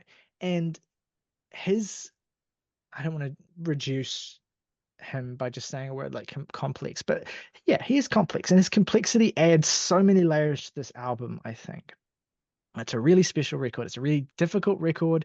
It's the kind of album that I think carries with it a certain level of nuance that a lot of people just aren't prepared to approach you know, media with nowadays. I'm not saying everyone, I'm just saying some people. And yeah, so, and it's fine to hate Benji. It's fine to not get anything out of the record, or it's fine to, you know, not want to listen to it or not be interested in it because of who Mark Kozlik is and some of the shady things that he's done. That's all fine too. But I'll never be able to separate myself from this album because it meant so much to me at a point in time. It looms so large over so much of the music that's followed it. And I also think that it is one of the most striking and most empathetic and most touching documents of grief and pain that I've encountered in the music realm. So shout out to that album, 10 years on. It's a messy beast. And I'm really, really, really fucking glad it exists. If you're not familiar with Sun Kil Moon or Mark Kozlik largely, is Benji a solid place to start, perhaps? I've only heard one Mark Kozlik song, and it's entirely because of Stage 4 by Touche Amore when they name drop track 2 on Benji. That's an amazing song. I weep, but I've never known anyone, or I've never talked to you, who I think is probably the person I know who is at least the most familiar with Mark's work. It's I think I'll for say you, the only one I've heard is Ghosts of the Great Highway. Is that what it's called? Yes. Ghosts of the Great Highway. Ghosts of the Great Highway. Which is a great album and is first under Sun Kil Moon, I think. Yeah. That That was certainly the a great intro for me. But yes, either of those albums, they're quite different albums, but they also like you can very much tell this is written by the same person because they have a heavy basis on really, just sprawling lyricism. Um, yeah, Benji I think is a really good album. Is the one I would recommend to you, Jake, because it just because of all the things that I said. But Goes to the Great Yes. Highway is actually my favorite album Mark's made. I think it's even better than Benji. It's the most well-rounded thing he's made. I had to I was surprised earlier this week when I was talking about this in the group chat and Brett was like, "Oh, I need to listen to this guy." I'm like, "Dude, you're a huge fan of Red House Painters. That's the same guy. It's Yeah. literally the same guy." I'm surprised. I was that's just the surprised guy. that he didn't know that. So, yeah, I feel like most kids these days are more familiar with Red House Painters than Sun Kill Moon because they're like in that duster style of like slowcore 90s bands that, young kids who are alt music kids are like surprisingly really into. Um, I love Red House Painters. I've always kind of liked Sun Kill Moon a little bit more because I feel like the Sun Kill Moon project is a little bit more focused on the lyricism and it's a little bit more, you know, difficult, right? It's a little bit more, not difficult, it's the wrong word, but well, I suppose it can be, but just like a little bit more complicated. And I think Mark's a really fascinating artist and just in terms of how his approach has evolved into this very diaristic, like here I'm going to write a 20-minute song about what happened when I went to get breakfast this morning kind of artist. And it's not like I want to listen to a lot of his real late era music where he's just doing that, but I kind of appreciate that that exists as a concept. Um, I'm also really partial to the albums that he made with Justin Broderick of Jisoo, where it's just like Mark Kozelek doing that. Here's my diary for the day thing, and Justin Broderick doing sludge metal riffs in the background. I just think that it's it's probably not a combination that most people really want, but it works for me. Benji's where most people I think have discovered Mark, and so it's as good a place as any. I also want to mention as well another album that's celebrating its 10th anniversary. The week we record this is the Hotelier's Home Like No Places There. I don't have the emotional energy to like go into it with that. We've been there. We've done We it. did a video on the Hotelier's 3 records very early in the Jams and T era. I'll make sure there's a link to that if you want to go and check it out. It's very rudimentary quality, but there's great discourse, great discussion there on those albums. Home Like No Places There is obviously one of the bellwether albums of the 2010s emo revival. In a lot of ways, it feels like it's grown to kind of be so beloved and dominant that it sort of consumes the emo revival and swallows up conversations around a lot of the other bands that came before them and that came after them. And I feel like now with how much time has passed, I almost see the Hotelier as existing kind of completely external to the emo revival. They just kind of are in their own field. And I think they especially, it's especially pressed that with Goodness, the album that they followed it up with. But yeah, as it is, Home Like No Places There, obviously one of the most lacerating pop punk emo albums ever recorded.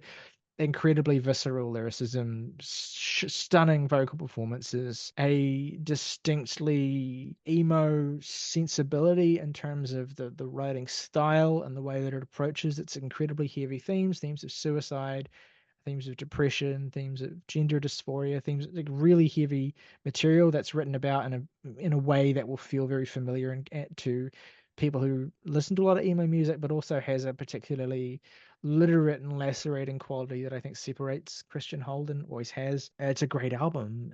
There's very little to say about it that we haven't already said or that wouldn't just sound trite, but I can't, we can't not acknowledge the fact that it's 10. It's also something I completely forgot about as well because I listened to both of these albums a good chunk after they came out. But the exact week before this album was released in 2014, Modern Baseball's album "You're Gonna Miss It All" came out as well, Yeah. which was another big moment in that scene.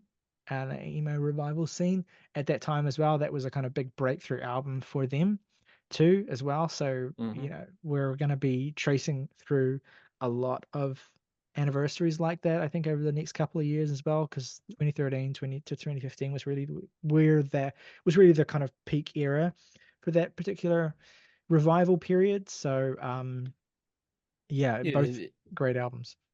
Realizing that You're Gonna Miss It All is 10, even more so than Home Like No Place Is There. I think mostly due to its more youthful joie de vivre, so to speak, made my bones turn to dust inside my body.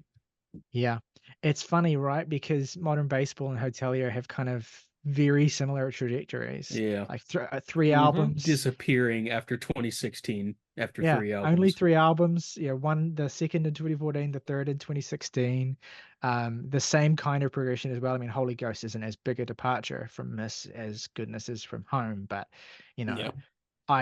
I'm like, I feel like the general take is that Miss is the best baseball album and Home is the best Hotelier album. And I feel like I like Ghost most and Goodness most. So Holy Ghost is definitely the one I've listened to the most.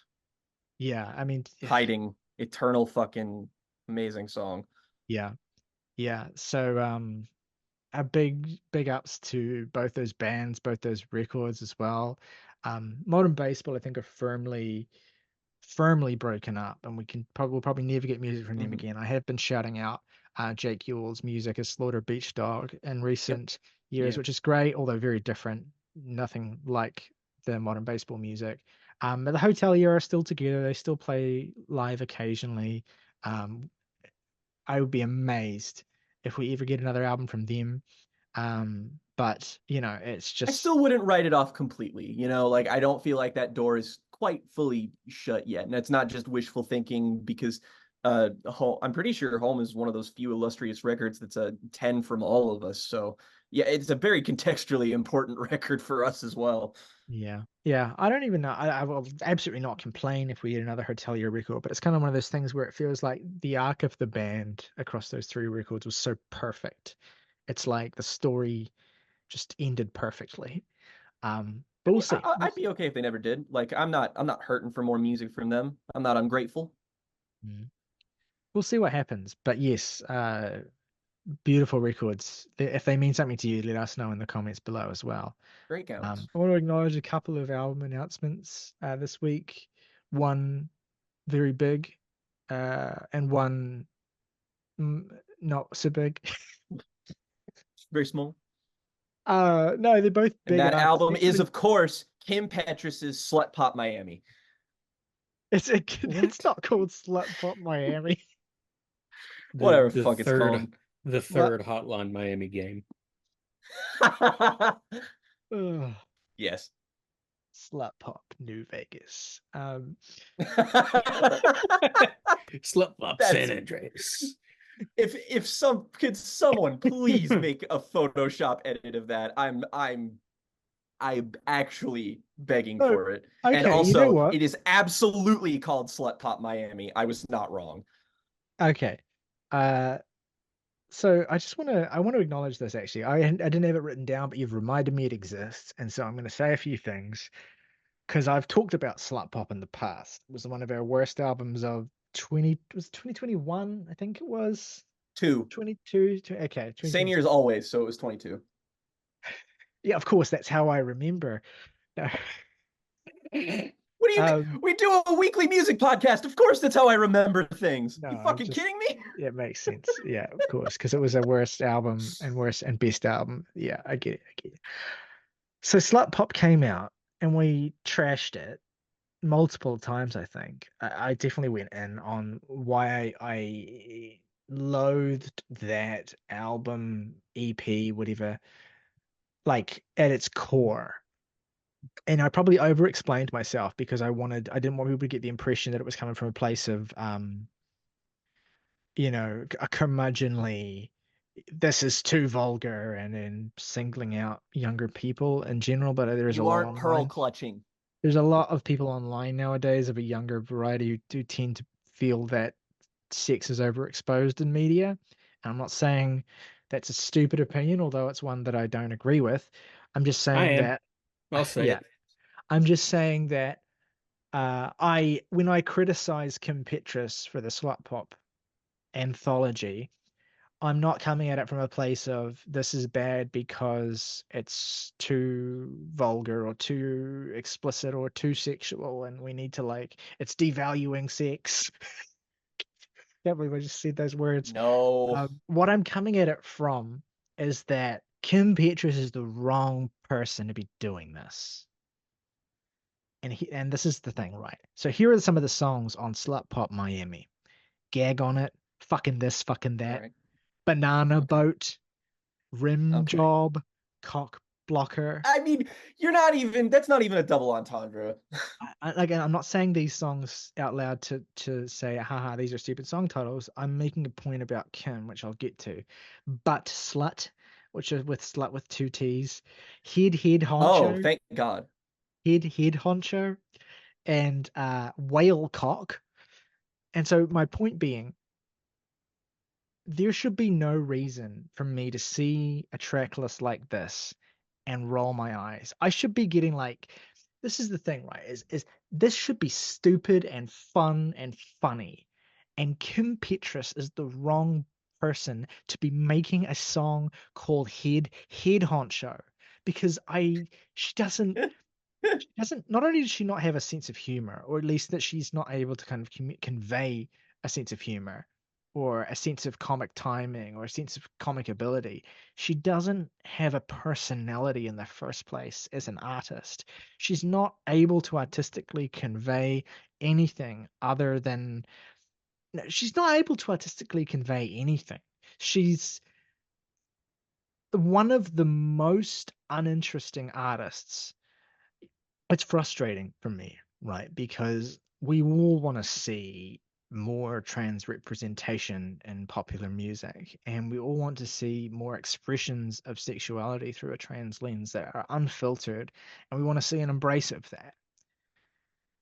And so it's difficult for me to it annoys me then that the monkey's paw has curled and given us Kim Petras, who is who has probably attained the most success of any trans woman in pop music because primarily of her collaboration with Sam Smith, Mhm.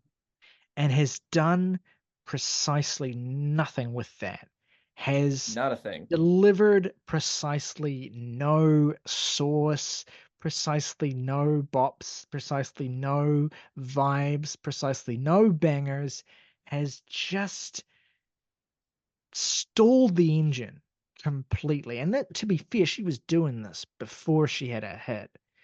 Kim, look, she had some good early singles. I enjoy some of those early songs. Heart to Break is a banger. That early era of Kim, it was cheap and it was, very kind of leaning into the whole Aqua Barbie girl of it all. It was synthetic, it was all that kind of stuff, but there was potential there. I could see potential in Kim. And it's not even a case of not living up to that potential because everything that Kim has done since has made me question whether that potential really was ever there in the first place because she can't sing very well at all. She can't, and that's fine. You don't even have to be able to sing well, but you have to be able to just feel real. And Kim's never felt real to me. And that's the biggest problem. And even though I had many problems, one of the biggest problems with slut pop is that for a record about pure uninhibited id, just raw sexual expression as a kind of form of fuck you rebellion, it's absolutely joyless. It takes no pleasure in what it's doing. It's just functional processed crap, and it totally defeats its own purpose. And that's why I can't get excited about Slut Pop 2. That's why I can't get as excited about Whale Cock as I should be able to get as excited about. I should, but Slut, where Slut has two T's, bro, that should be saucy contender. And I can't even bring myself to think about it. And that's the thing with Kim is that she is the wrong person at the right time. It's very, I'm not as familiar with Kim's music, obviously. I've just kind of heard a couple things here and there just to get an impression for what she was like as an artist, just because, you know, curiosity. And yeah, obviously we want more trans women in pop music. But I think the core of my issue with her is that it feels like she's making music for the people who will be outraged at her music and not people who want to listen to her music. Do you get what I mean? Like, it's more to poke and prod at establishment ideas and to weird people out, to gross people out. And then once you're somebody who isn't that, she just has nothing to offer. Like, there's like, cool. Okay, are we gonna stop there? We're not gonna go any further? Okay. That was weird. And I've talked about this album in the future tense, anticipatory, without realizing this whole time until right now that it's actually already out. Yeah, I was gonna say. Making no noise whatsoever. Mm-mm. Her third album Sleep. in the last 12 months. Truly tragic times. Let's move Her on. hair on that album cover is lamentable. On a different pop girly note, on a much more positive pop girly note, Beyonce's back with Act 2 of the Renaissance. I mean, I'm assuming it's a trilogy unless she's going Shakespeare with it and we're going 5 acts. I don't know how many I think acts. it was said to be 3. Yeah, I'm sure it was. I was kind of being a bit facetious with the 5 act. Okay. So, first act was, of course, house music, Renaissance, the album, front to back, floor ballin' bangers, just awesome. We reviewed that album with special guest Cole from the First Watch podcast. Great record.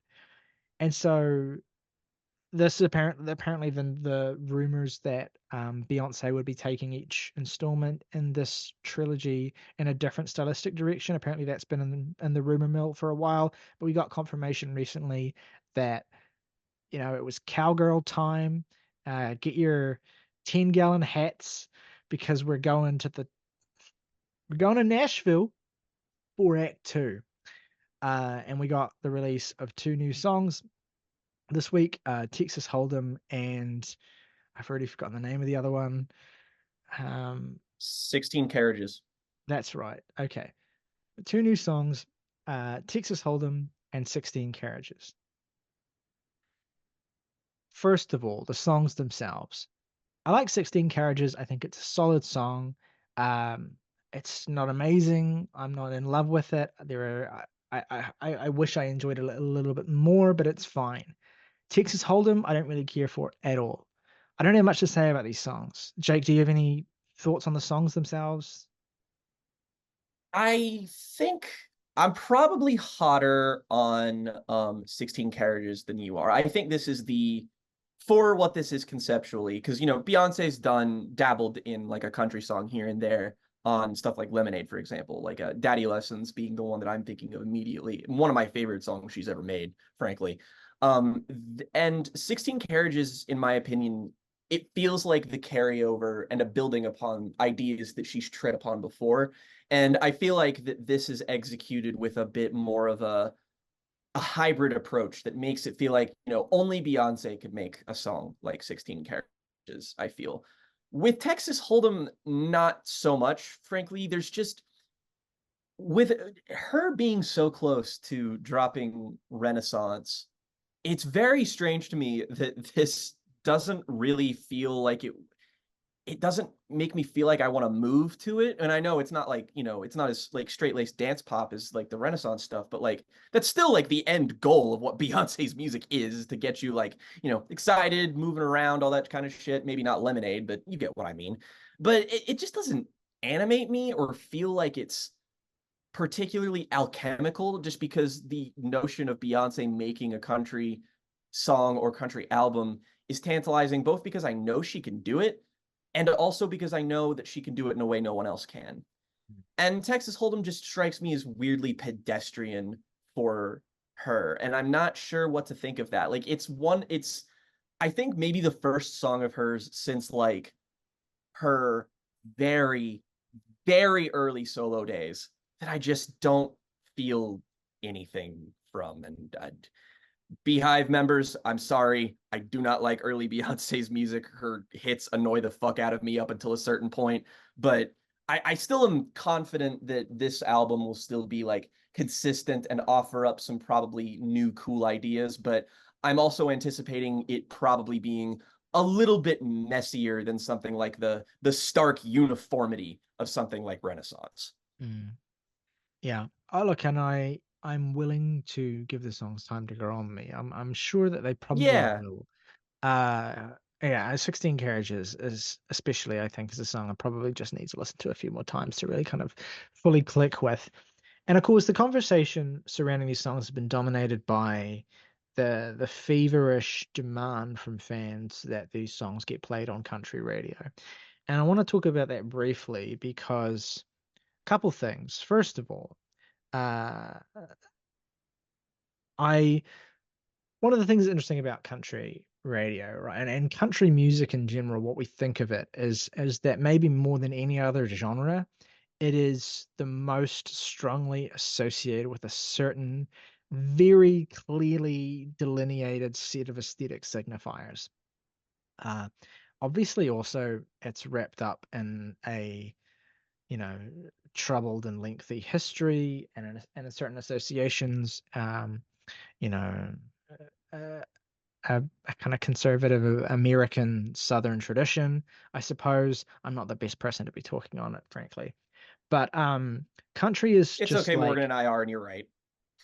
it's country is just like so it's a real box. It's a real box that music has to be has to conform in some very restrictive ways to fit into.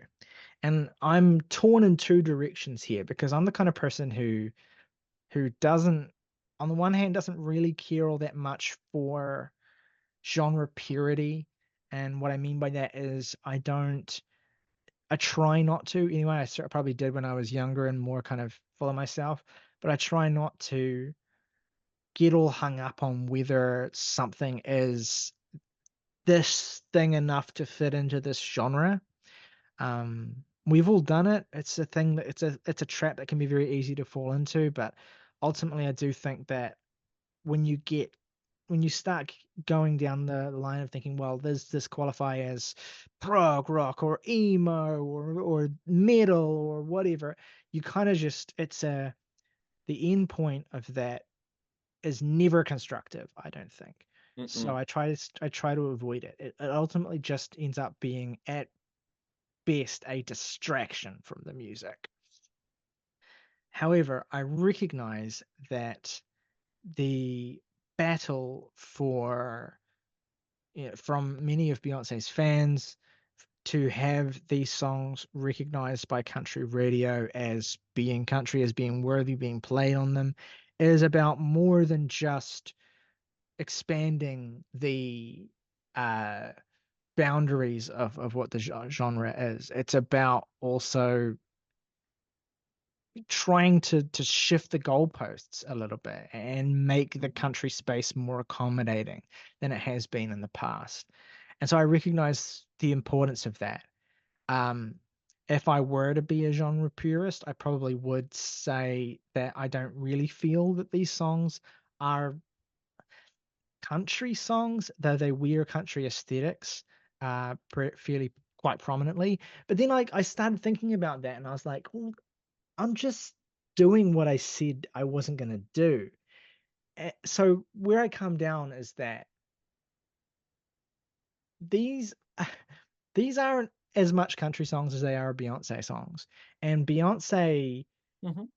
always puts her own spin on whatever aesthetics and whatever kind of musical toolkit that she's working with, such that it's never going to sound like a pure example of whatever genre you want to assign to it. Because Beyonce, as a presence, as an artist, always complicates things by virtue of just being the person who created it and being on it. So I am very curious to hear what this album ends up shaping out like? Because these two songs are quite different from one another. And so it seems to me to be indicative, especially releasing them together, of the fact that if this is going to be Beyonce's country album, and I'm not sure if that is even how she would categorize it, but certainly the songs themselves, the visuals, everything surrounding it is kind of pointing you towards kind of making that association. I'm interested in seeing how she Beyoncefies that. You know what I mean? I'm interested in seeing what things she adapts into her arsenal and how much she makes it her own. Because the thing about Act One of Renaissance, right? I think about Beyonce doing house music, is it's just not that far removed from pop music or No. from like dance pop specifically, the stuff that she's kind of more, obviously sort of R&B, soul, pop, dance. Beyonce's had her fingers in a lot of different pies for a very long time, but what she was doing with Renaissance was not that far removed from what who Beyonce kind of is recognized for being. It was a step, it was a commitment. It was like a full album, it was a shift, but it was the sort of thing that's easier to conceptualize than Beyonce doing a full country record. So I'm interested in seeing what Beyonce does with this. Obviously, it's not her first foray into country. Of course, you've got songs like Daddy Lessons off of Lemonade. But I am curious to see, how she reconciles this Americana influence with the fact that Beyonce makes dance music. Beyonce makes music that is supposed to kick, that makes you kind of get up and move. And also because as well, how Beyonce does that will kind of, I think, set more of a tone for what this trilogy is. Because Beyonce could make a full-on Americana record and drop the dance thing entirely, but it seems like that's not what she's doing, which is not surprising. It seems like this trilogy is going to be unified in that respect, and also in a sense that Beyonce seems to be trying to capture a different tradition of American music with each installment in this series so far. I was saying the other day that, like, from house music with the first one, she started in Detroit and now she's moved down to Nashville, and maybe she'll move to Georgia for the third one and go full like Southern 90s hip hop. I don't know. That's slightly wishful thinking. I would piss myself. But I love if that is what she's going for, if it is like a different tradition of American music with each installment in the series. I love that conceptually. And so I'm really curious to see how the album shakes out. I am reticent, but also very excited. Because even if I don't end up being fully on board with it, the fact that Beyonce seems to be doing this is reason enough to be excited, right? I just love whenever anyone with the scale of Beyonce, with the popularity, like actually commits to full-on conceptual shit in their art, then that's just gets me going, right? Because that's the kind of shit I want. So yeah, I'm not as on board yet as I want to be with the music itself, but I'm fully on board with the idea, and am very curious to see how the execution shakes out, I guess. If I can do something that I never do, which is play devil's advocate, I'm gonna say about the Beyonce thing the exact same thing I said about the Lil Nas X thing, because this was a sort of a repeat of the exact same controversy that we had when Old Town Road came out, and country radio at first kind of refused to play it. And my argument is really that, like, I am not saying that Nashville does not have a long, storied, thorny history of exclusion, of racism, of misogyny, even as somebody who will tell you that country music gets a bad rep, especially these days, because there's a lot of great artists doing a lot of interesting, a lot of progressive things. It's a little bit more egalitarian of a space than it's given credit for when it comes to the relationships between men and women and all that. However, you got to think about the practicality of the argument that you're making, because everybody's just being like, well, why can't these be played on country radio? I'll tell you why. nobody who listens to country radio is going to want to listen to Beyonce. Like, broadly speaking, when it comes to demographics, your average guy who wants to tune into a Toby Keith song doesn't fucking care about Beyonce. It's the radio. The radio has been outdated for 10 years, if not longer. It's a subsection of like old white American men mostly listen to this.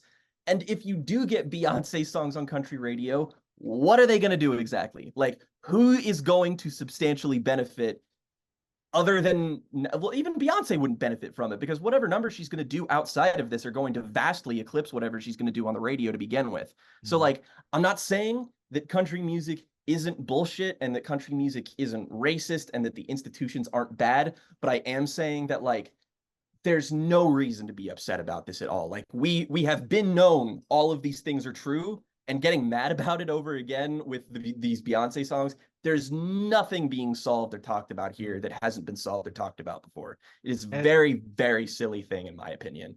It is different from the Lil Nas X thing in the sense that that was a then unknown artist who would have benefited from that exposure as compared to someone like Beyonce. So that's a really good point, as well as the whole thing about, I think, radio stations like that catering maybe less to genre purity and more to a kind of set of expectations of its listeners. And that's wrapped up in a whole thorny history and socio-cultural, thing. So yeah, all that said, so no way to that point. I just don't understand why this is the part where we suddenly are acting like radio matters at all anymore. Precisely. It's like I don't know what you want. I think it's just, and then I think this comes down to, again, from a lot of the people from the perspective of the fans who are lobbying for it, it's about what's the word? I literally just had it. It's about, starts with a P, not perspective. Principle. It's about principle. Rather than like this would benefit. But yeah, anyway. All right, let's move on. That's why I can't get as excited about Whalecock as I should be able to get as excited about. I should, but Slut, where Slut has 2 T's, bro, that should be saucy contender. And this is kind of cool, like, so I thought I was muted. I'm so sorry. That was you just came in with like the most cartoon elephant sound effect fucking. Oh my God. As this has come with age. This is how I blow my nose now. It's fucking. I wasn't even.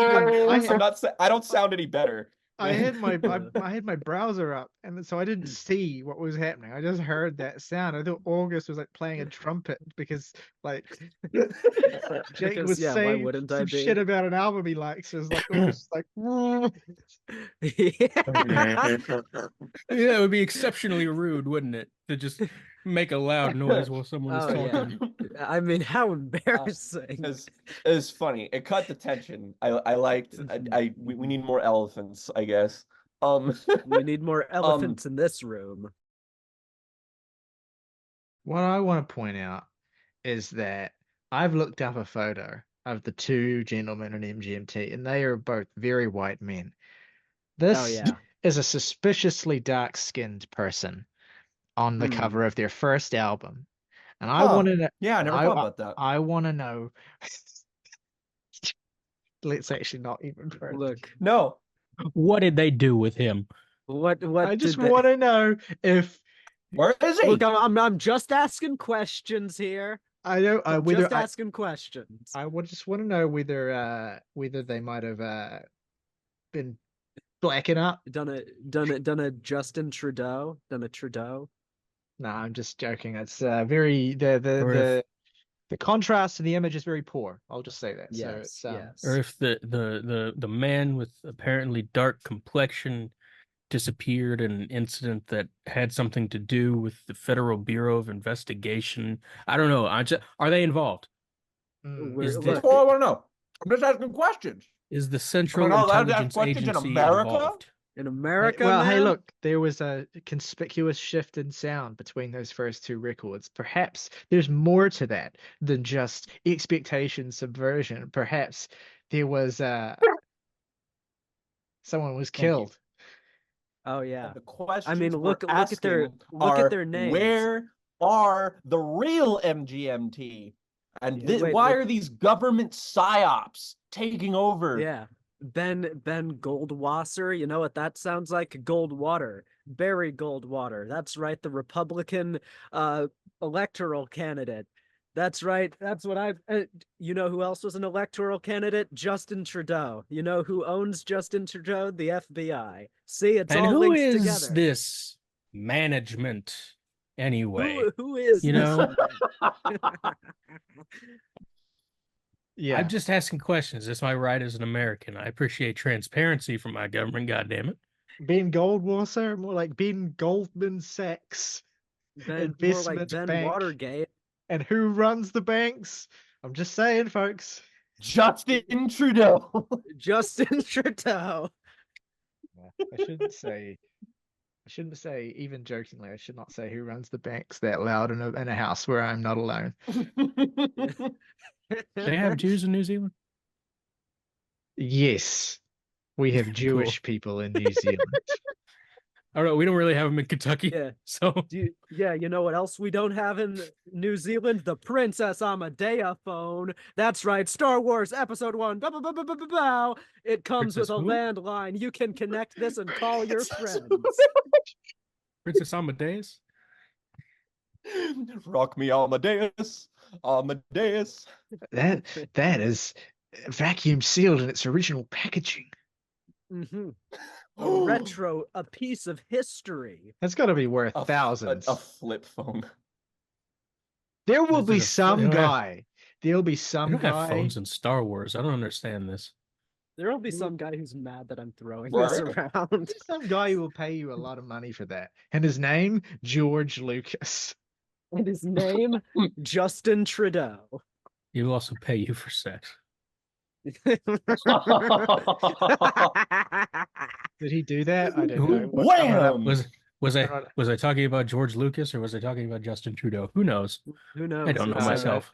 I didn't know. George Lucas is a billionaire. He's pulling whatever the fuck he wants. Quantum physics. It's both and neither. There you go. Yeah. What the fuck did I see there Paradox. recently? It's both and it's neither. Oh yeah, it's Oppenheimer. That's what I'm thinking of. George. Oh yeah. Huh. Damn, Well- I'm aping from Oppie. And Go I'm Oppie. going ape for Oppie. Oh yeah. Best picture campaign is kicking off, baby.